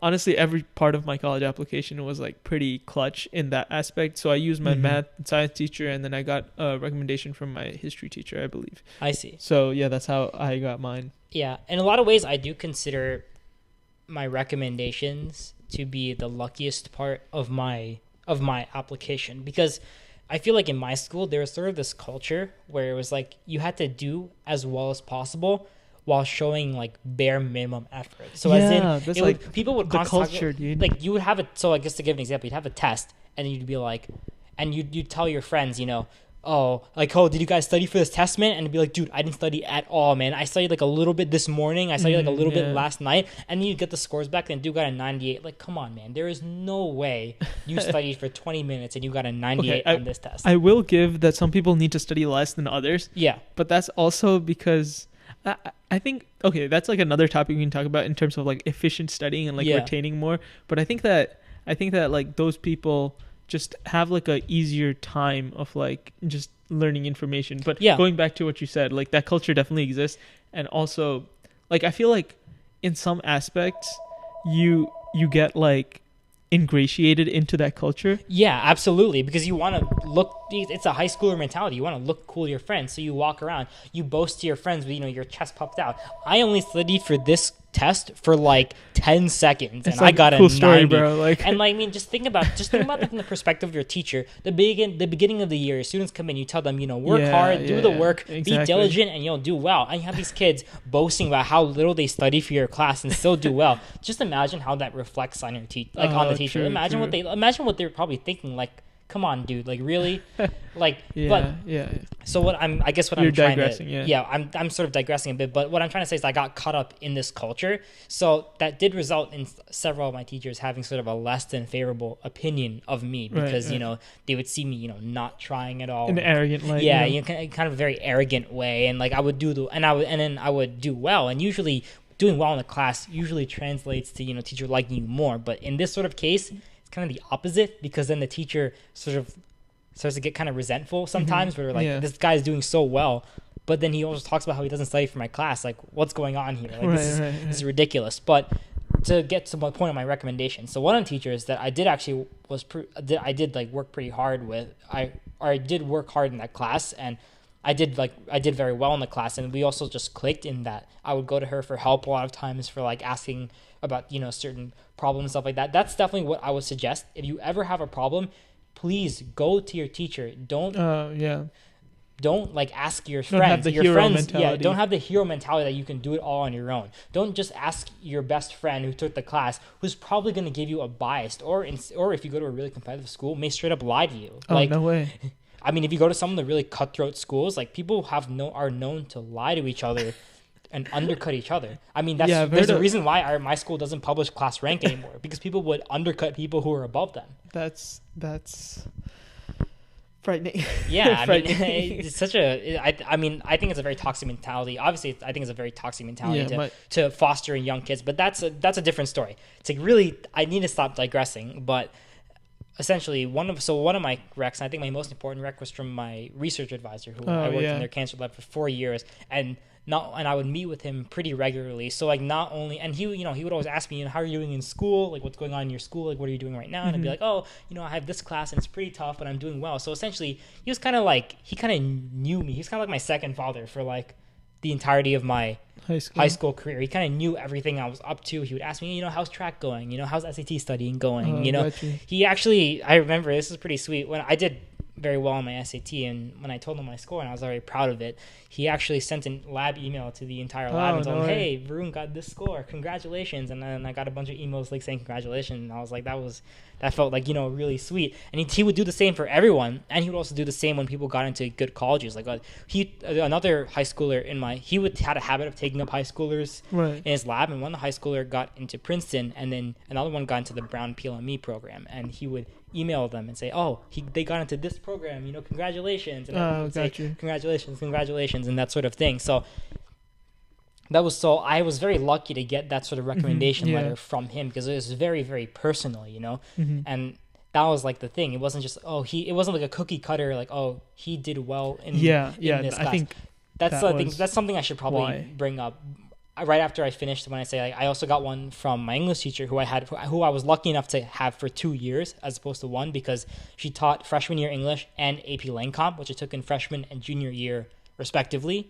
So I was able to have her for 2 years, so she knew me. And then I had my chemistry teacher who really liked me in sophomore year, and that was just a very fun class. So I asked her for a recommendation, so that sort of rounded out where I had like a science teacher, I had a person from outside, and I had a non-science teacher. So I think the most important part about what the story you just mentioned was that every single one of your recommenders, as they did with me, they had a story, right, that they could tell that wasn't cookie cutter. Like you mentioned cookie cutter in your description of your PI and your lab. I think that that's the most important part of any recommendation in general. Yeah. It should speak to your character in an original, unique way. Absolutely. I said original and unique, but I think that the point was made in that I think that it should be something that hasn't been repeated in your resume, hasn't been repeated in your essay. It just is a story that they feel compelled to tell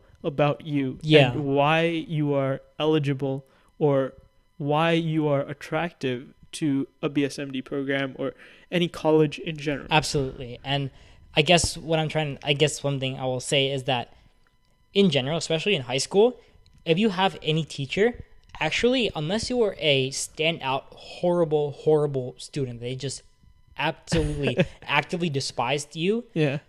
There's actually a very low chance that a teacher will say no when you ask them for a recommendation. But you should say the difference is that they're gonna give you a recommendation, but is it gonna be cookie cutter or is it gonna be really good? I think I'm not just started to cut you off, but I think a good way to gauge whether it would be cookie cutter or not, you should include strong in your email asking them for a recommendation, or even when you're asking them in person, you should say, can you give me a strong letter of recommendation? Absolutely. And emphasize the strong, like don't make it pretty obvious, like, can you give me a strong, no, you could say like, can you give me a strong letter of recommendation? Would you be comfortable in recommending me for these prestigious programs? Yeah, because and oftentimes teachers will be honest. They'll say, I can write you a recommendation, but I'm afraid it may not be a very good one. Because I don't have that much. Because I don't have that much. And, obviously it may sound harsh, but, maybe that's just the truth. Maybe maybe you dodged a bullet there. Yeah, maybe you dodged a bullet there. Like, maybe the person would have, like, written, like, a very... Because the thing is, I feel like, if anything, a cookie cutter or even, like, a slightly mediocre recommendation letter can sometimes, like, hurt. Yeah. Can hurt you like a lot, actually. If you just get a recommendation, all the teachers are like, yeah, well, he was a good student and he did well in my class, and then that's all they amount to, then that's gonna reflect really badly on you, because all that seems is you don't seem like a great person. You just seem like you did the work and you did well. Yeah. That doesn't necessarily mean you are, a great person. That can reflect very poorly on you when they read these recommendation letters. I think the last thing about letters of rec that I really took with me is that this is someone else recommending you. So they're trying to make you the best candidate for these programs, right? Yeah.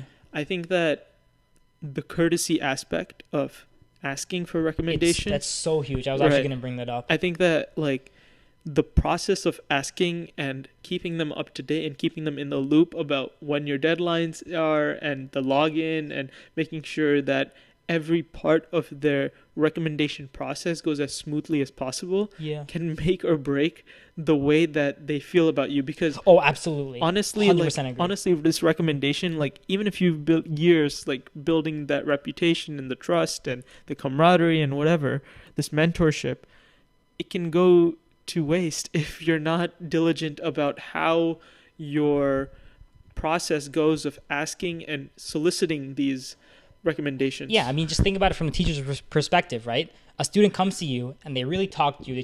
They actively try to build a rapport. They work hard in their class and they do Right. well. They do all the work. They consult you out of class and everything. And you talk to them and you're like, I really like this student. They seem like a great person. And then you talk to them and then they ask you for a recommendation. You're like, I would be pleasure to write you a recommendation because you're a great student and you're a great person. Right. And you write them the recommendation. And then they drop off the face of the earth. What does that look like? All that looks like is that you use them for a recommendation. That Right, the right. entire time you were just a puppet. They were just buttering you up. Or even worse, like, they ask you right before it's due, Oh my god. right? Like 2 days or Yes. 1 day before it's I have due. to emphasize, whoever asking, please respect their time. 2 weeks Teachers, minimum, I think. I would even say maybe even more than 2 Oh, weeks. really? Okay. Yeah, especially for the ones that like ask like, a lot of questions. Mm-hmm. At least a month. I mean, you have to respect their time. These people have their own lives. They have their own families. Right. Their world does not revolve around submitting your recommendation letter Yeah. to some sort of mail/electronic portal. And also, I feel like they're writing hundreds of applications. Yeah, they're right? Or writing they're hundreds and hundreds of letters. You are not the only person. I can guarantee you're not the only person asking for a recommendation. They need that time. You cannot ask them 5 hours before and then expect to get a good recommendation. Mhm, They're right, gonna be right. pissed. If anything, if you do that, you should be lucky. First of all, if you're gonna do that, you need to have a damn good excuse. Like you should straight up have another teacher who just bailed on you in like the last minute, that you have like evidence and you can say that this happened, and you should really just be like on your knees at that point. Right. And second of all, you should be lucky if in that sort of situation they even bother to like write one at all. Yeah, that's true. Like you need, this is like the courtesy and the respect part. That's just a given. Like it has to be done. And I'm not just saying that just because like, you know, it will maximize the chance of you getting a good recommendation letter. It's because it's just the right thing to do. You email them well in advance, ask them for a strong recommendation, please, like request of them, and then ask them if they are willing to give one. If they say yes, a lot of times a lot of teachers will maybe have like a follow-up where they'll ask you to answer like a couple questions, for example, especially if they have like a lot of students, and then you have to answer those and give them plenty of time, and then you follow up with them. And then what I did was I would email them. I'd let them know like, oh, I got into this program that you recommended me for. Thank you for everything.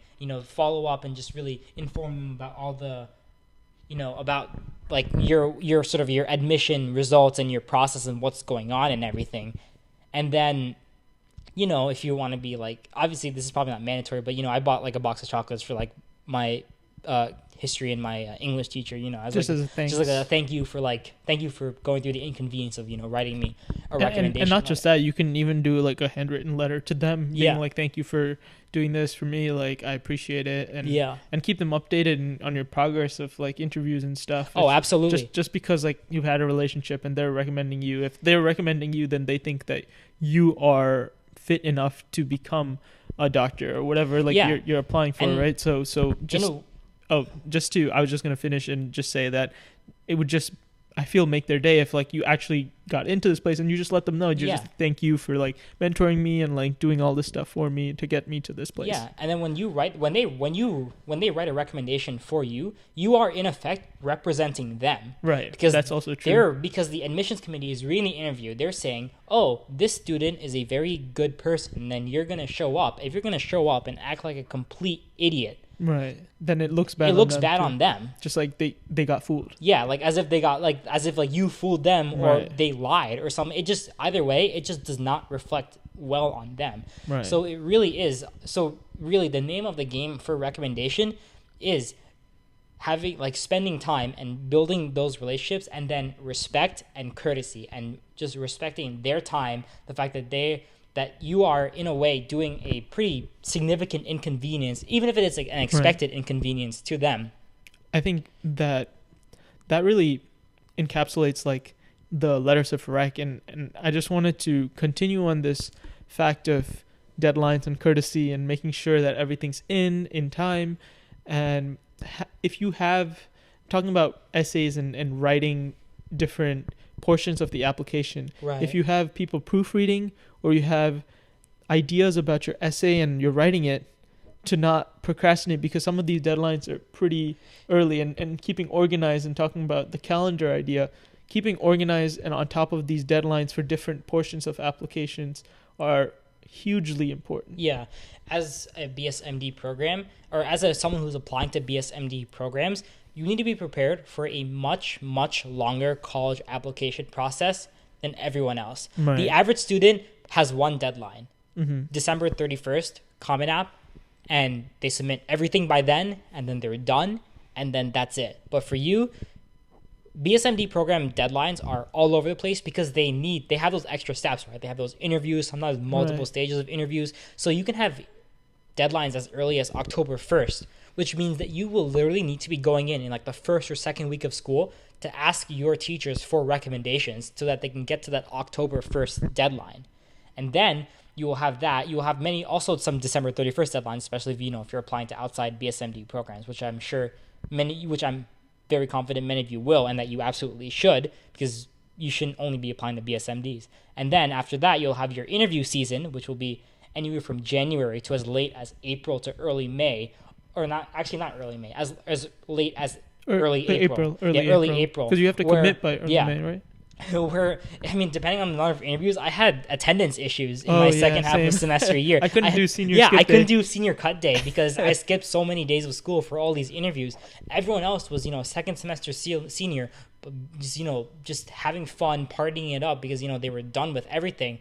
But then here I was, grinding for my next my next interview, trying to do research and everything, and trying to figure out my answers, putting together my resume and everything, and then just traveling at these ungodly hours in the morning, 2 to 3 hours to get to these places, sometimes even flying a plane, across the country. Yeah, medical school interviews are... They're in person. Yeah. They're all in person. But the thing is that I've noticed is, so we're located on the East Coast. Most of the BSMD programs are on the East Coast. Yes, that is thankfully. Which is the one thing that I'm interested about, because like all the people from west of the Appalachians or west of the Mississippi, there's only one program, right? Like UMKC, but other than that, west of the Mississippi, is there any BSMD program? Texas. Texas has a Rice Baylor, and there's a whole. Yeah. If you live in Texas, you probably are already, and you are interested in BSMDs. There's a huge system of BSMD programs. Yeah, there. I know there's one in Hawaii, and the only reason I know that is because the person I met another interview ended up going. She lived in Hawaii and ended up going through the program in Hawaii. Way. So there is one in Hawaii, which I think is really cool. But yeah, if you're a West Coast person, you have, I guess, Hawaii. You have, and then Texas. One program in Texas. Yeah, because if you're not in state, you don't get to apply to the other. Yeah. Other than that, you're flying across the country back and forth for these interviews. The amount of school you're missing and the amount of money that you have to pay to do this is just ridiculous. Yeah, so at least in terms of the financial consideration, we don't know your financial status, but it does take a financial toll, but the cost savings are immense. Yeah. Spending $3,000, I don't know, I'm just ballparking, $3,000 maybe for flights or whatever meals and incidentals that you may do per diem, right? Spending all that is nothing compared to spending an extra year in undergrad paying for that tuition. Absolutely. I 100% agree. I think it'll definitely make it your while if you're applying to these programs. But most of these deadlines are between October to January of your senior year. So you have to really keep on top of which deadlines are when, and make sure that when a medical school interview comes in, just where is it? What are you going to be doing? Just having that having that like close to you, and just making sure that you're keeping on checking every week, every day, just figuring out when you're doing what and how you're doing it throughout your senior year during application season is just a godsend. And having that, like, those essays ready before the date and not procrastinating in terms of having people check it. And I do recommend you get it proofread by like people maybe in a BSMD program or people around you, your teachers. Even your English teachers are often a great resource. They'll be proofreading tons of college app essays. Exactly. I wouldn't be surprised. And you can send it to us. I promise. we're not gonna we might not get to your essay, but like you can send it to us if you're applying to BSMD programs. I've proofread many people's essays, so I have a pretty good idea.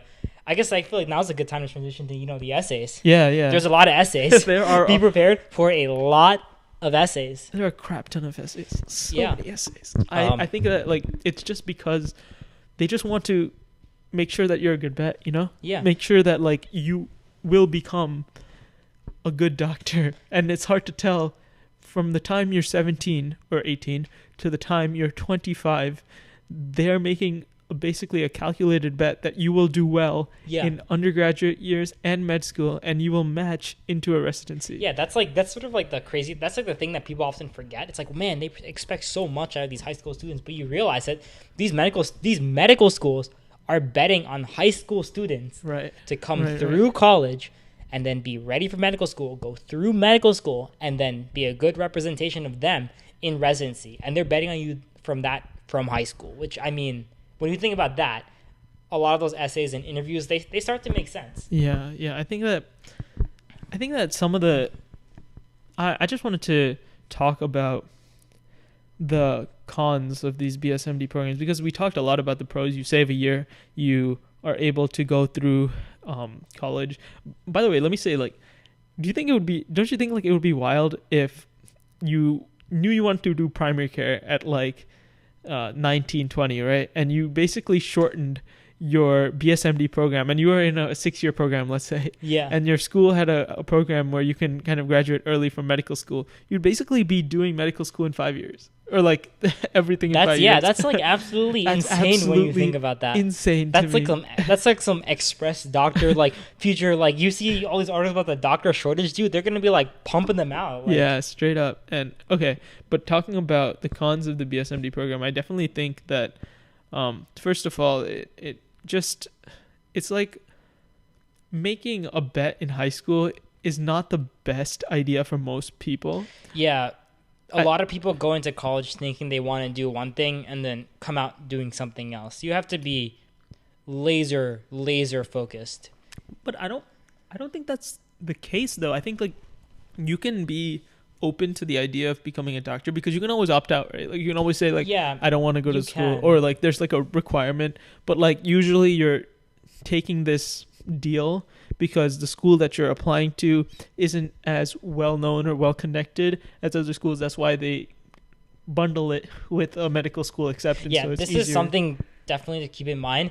This is obviously an exception for like the very, very well known top tier BSMD programs, like for example, like Brown or Northwestern. Yeah, name or drop Rochester. those. I'm just gonna name drop. I mean, everyone knows. Anyone who at any Brown, BSMD at Northwestern, we're coming for you. Any BSMD applicant worth their salt knows about these places and knows. Yeah. So like obviously they're a different story, but a lot of times there are many cases where very like mediocre or not very good medical schools or some will often sort of use this BSMD. I don't think they're mediocre at all. I think it's more of like having that guarantee. They're just trying to attract students who they think would do well and go into other better medical schools. That's actually true. I think that's what I trying to market them to come to this school based on their because I know for a fact that a lot of the people who are in BSMD programs right now, if they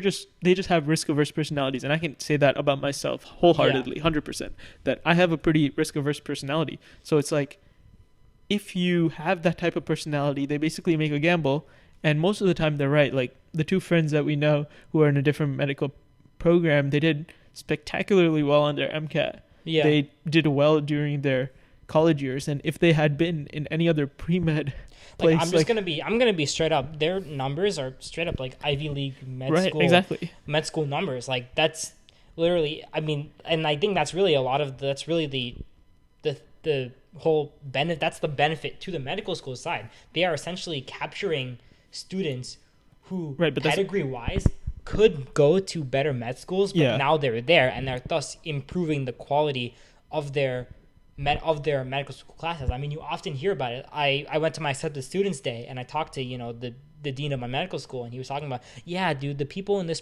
in the program, they do super well in medical school. They're like always like at or near the top of the class. And I'm like, yeah, I think that makes sense, because all these people, their caliber is, I mean, I hate to be arrogant, but a lot of these people, their caliber is just straight up above a lot of their fellow medical school attendees. Like, I don't know about like in terms of caliber. Like I don't know if they're better, but I think like from a stats perspective, the school is banking on making a return on their investment, basically. Yeah. Like, sorry Schools to talk. are a business. Sorry to talk about me in like such a objectifying way, but like basically they see that like I'm an investment. I'm going to come to their medical school. I'm guaranteed source of income.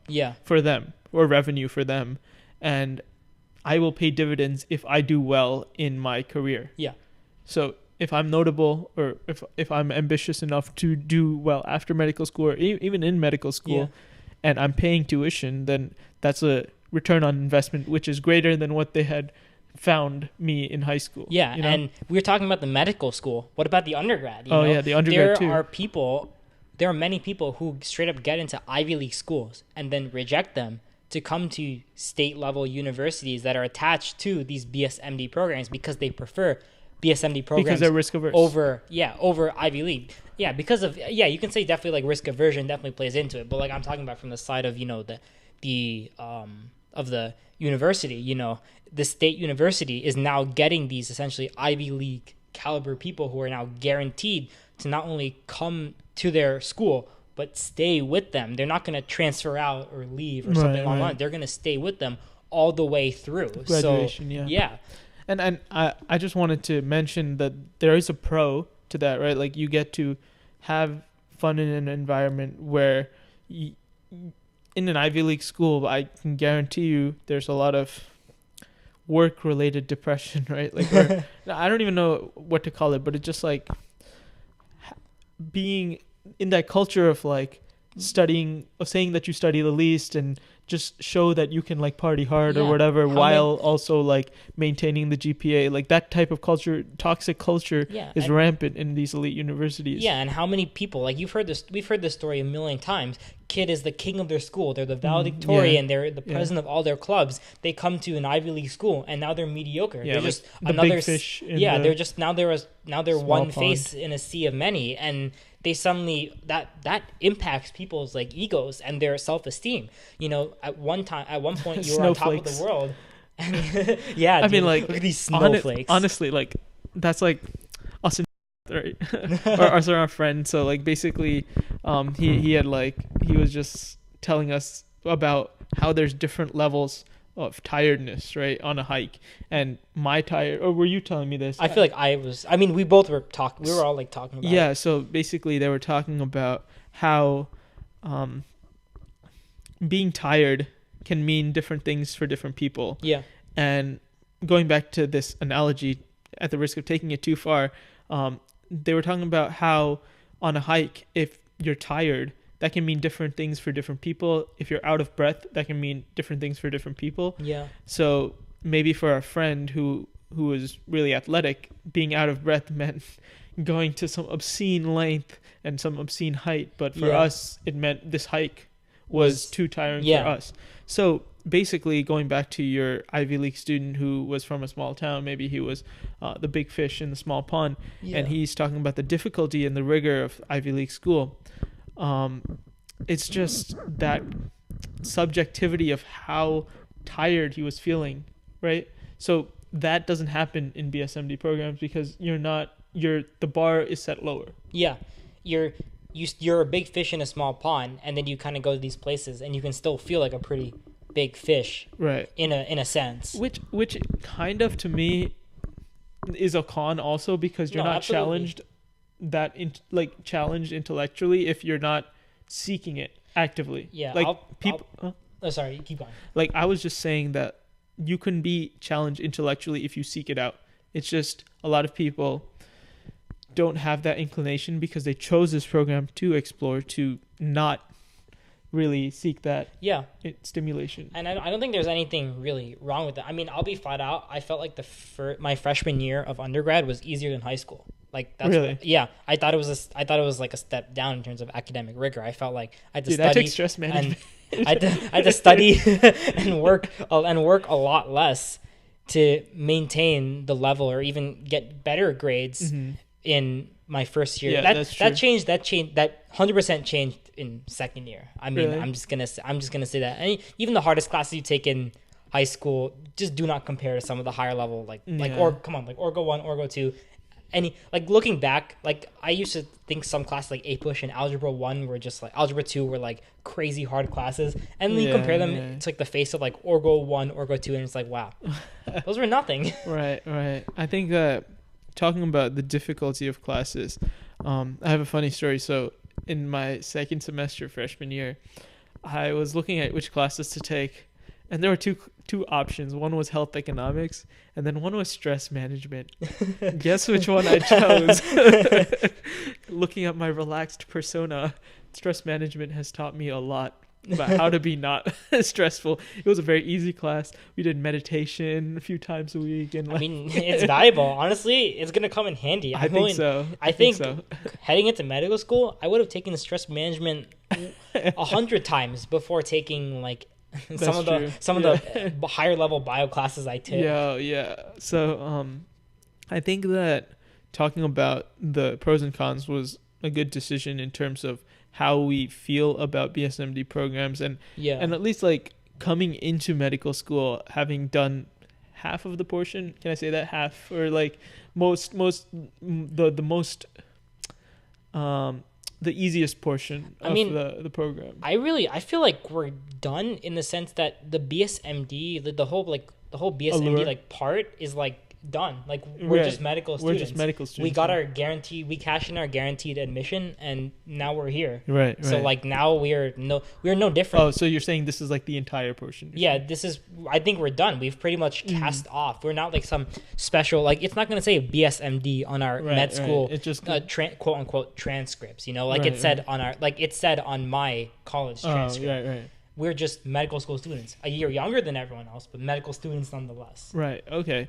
So I guess saying that, how do you feel like the BSMD program impacted your college experience? How do you think it enhanced it? How do you think it detracted from it? I think it was definitely night and day between having 4 years of being on the grind in high school versus just these years of kind of just doing. I'm not gonna lie, I did the bare minimum in college. I took my classes, I did a couple things, like I fulfilled my research requirement, and then there were a couple clubs that I was interested in that I did because I liked, but they were I did them in a pretty low commitment manner, as much commitment I want to give to, which wasn't much, and I spent the rest of the time sort of focused on myself and relaxing and just mental health in general. So I feel like in that sense, I really feel like that was really a big boon for me. I was very, very, very stressed in high school, and it actually resulted.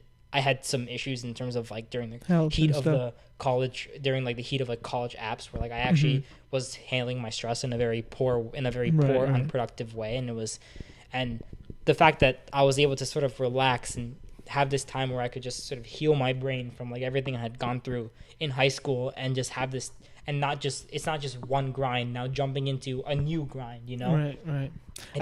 I think that you finish first, and then I'll say what I thought. And I think that was probably one of the biggest viable, and it's like one of the reasons why I value my time at undergrad. It was because I had this time to relax and do things that I wanted to do, and really just pretty much just chill out, dude. Yeah, I think that I would say the same thing. I think that college for me was a time to explore the more novel intricacies of how I learn to deal with things that are not academic. Yeah. I think that most of the voluntary things that I did in college were more social in terms of their intent. I was never about like, oh, let me go to a club and be more involved in the college life. I was more interested in how, if in fact I was going to do something, how I could talk about it with friends, or how I could just learn to deeply appreciate the relationships that I have in my life, because I think something that occurred to me in sophomore and junior year of college, or junior year I say, but my gap year, was that relationships are the bedrock of how we live our life. Yeah. And I think that if you take that as your fundamental starting point, you can build your other things in life based on that. Your ambitions, Right. everything Absolutely. has to come down to, at least to me, how are you impacting others, or how are you expressing that interest with others? Yeah. So I think that that's the big realization I took from this experience, and that's why I think this guarantee was such a good thing for me, because I think if I had not learned that from my senior year onwards, I would have not appreciated what it means to be a doctor, and not appreciated how the actions that I will take in medical school will impact people around me, people in my class, my family, and my friends. Yeah. I think, yeah, and I feel like just having this sort of freedom in terms of not looking at, everything I do as a bullet point on my resume is just, it's almost like a different world, like when I joined like the Indian students. I'm an Indian, so I joined the Indian Students Association, and I didn't join it because, I thought it would look good on my resume because I would be able to talk about it in your interview. I joined it because I thought because I could meet new people, and I could, Right.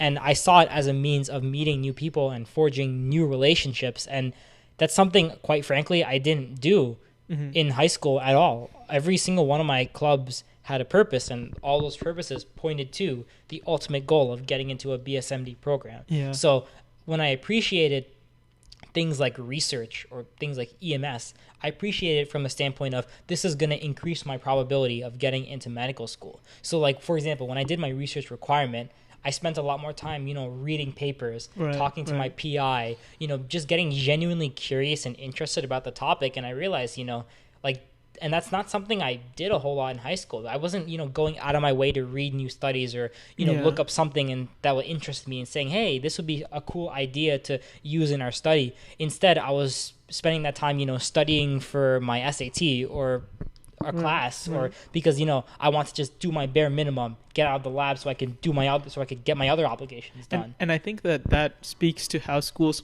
kill creativity. But I think that another thing that you mentioned was how you had to focus on the story and stuff like that. And I think that can be eliminated, that kind of thinking, that overthinking, at least in my case, that overthinking of the results, right? Like how we were thinking, like, oh, I want to get into medical school. I think that can be reduced by having a better self-awareness in 9th, 10th grade. And Absolutely. cultivating that is just like dabbling in something and then figuring out really what it is you're interested in. And having that self-awareness can be a major factor in like having that gratitude as you go throughout your high school career, in terms of having gratitude for other people and those relationships that you cultivate. Having the gratitude to do this not just for the college, but having the foresight of saying, yes, this is what I'm interested in genuinely, and I genuinely want to impact others through these activities. I think that's having that kind of attitude and cultivating that and reminding yourself of that, because it's very easy to be pulled into the other side of it where you're comparing, and that comparison is thief of joy. Yeah, absolutely. And I definitely agree, and I definitely wish that sort of self-awareness was something I had myself in 9th grade. I mean, obviously, I'm not going to say that I didn't enjoy like research and EMS. I enjoyed those because I enjoy medicine, Right. and I do want to be a doctor. I wouldn't be here if I didn't enjoy medicine to some capacity. Of course, that's by definition that's the whole purpose of the BSMD program. But I guess what I'm saying is that, I guess it's sort of the purpose of the podcast, in terms of if you're, a 9th or 10th grader watching this, you have the time to develop that self-awareness. And even if you're in 11th or 12th grade, like you have tools in this podcast to kind of get you to where you want to be. Yeah, absolutely. You don't have to you don't have to do what I did.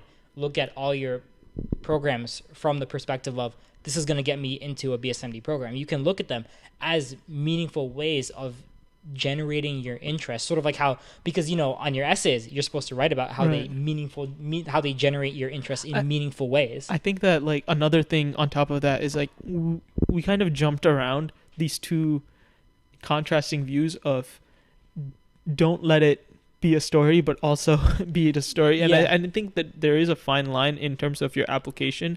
You shouldn't be doing it. You like as you're doing it, you shouldn't be thinking of those lag measures. But when it gets time to apply, you should be pulling up those lag measures. Yeah. Again, going back to my analogy of like lead measures and lag measures, you should be thinking about the lead measures as you're doing it. Like, am I interested in this? Is this something I genuinely want to do? How can I deepen my interest in this? Yeah, and absolutely. how can I deepen the skills that I learn in this club? And then when it comes time to talk about it in your essay, you can bring up the lag measures. Like, this is what we did. This is how I developed my things. Like, this is the tangible impact. Yeah, and I can promise you that there are many things you can do that you will be able to talk about, that will be able to incorporate into your story in meaningful ways, because that's just the nature of medicine. Medicine is just such a very it requires such a heterogeneous, skill set. It doesn't just require, memorizing facts or memorizing pathologies, looking at your pathoma textbook. There is a lot about interacting with people, genuinely wanting to help. If you do something like how you said before, the NGO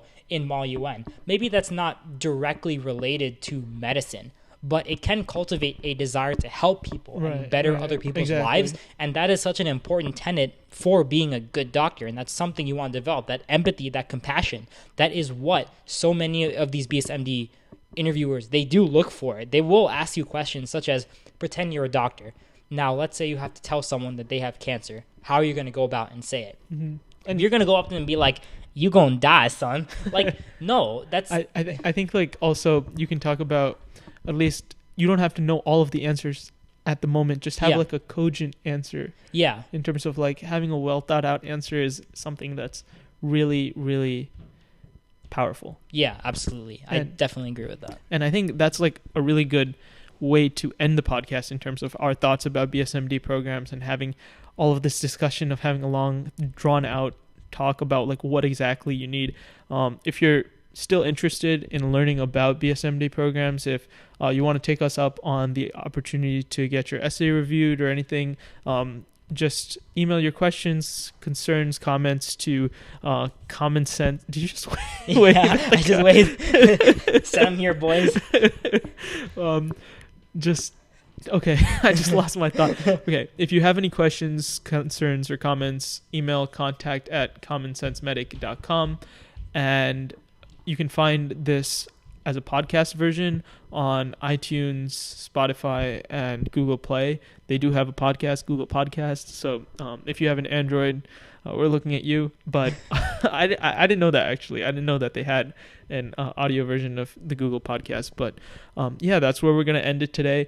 If you sat through the whole podcast, thank you, I guess. That's a lot of watch time. Yeah.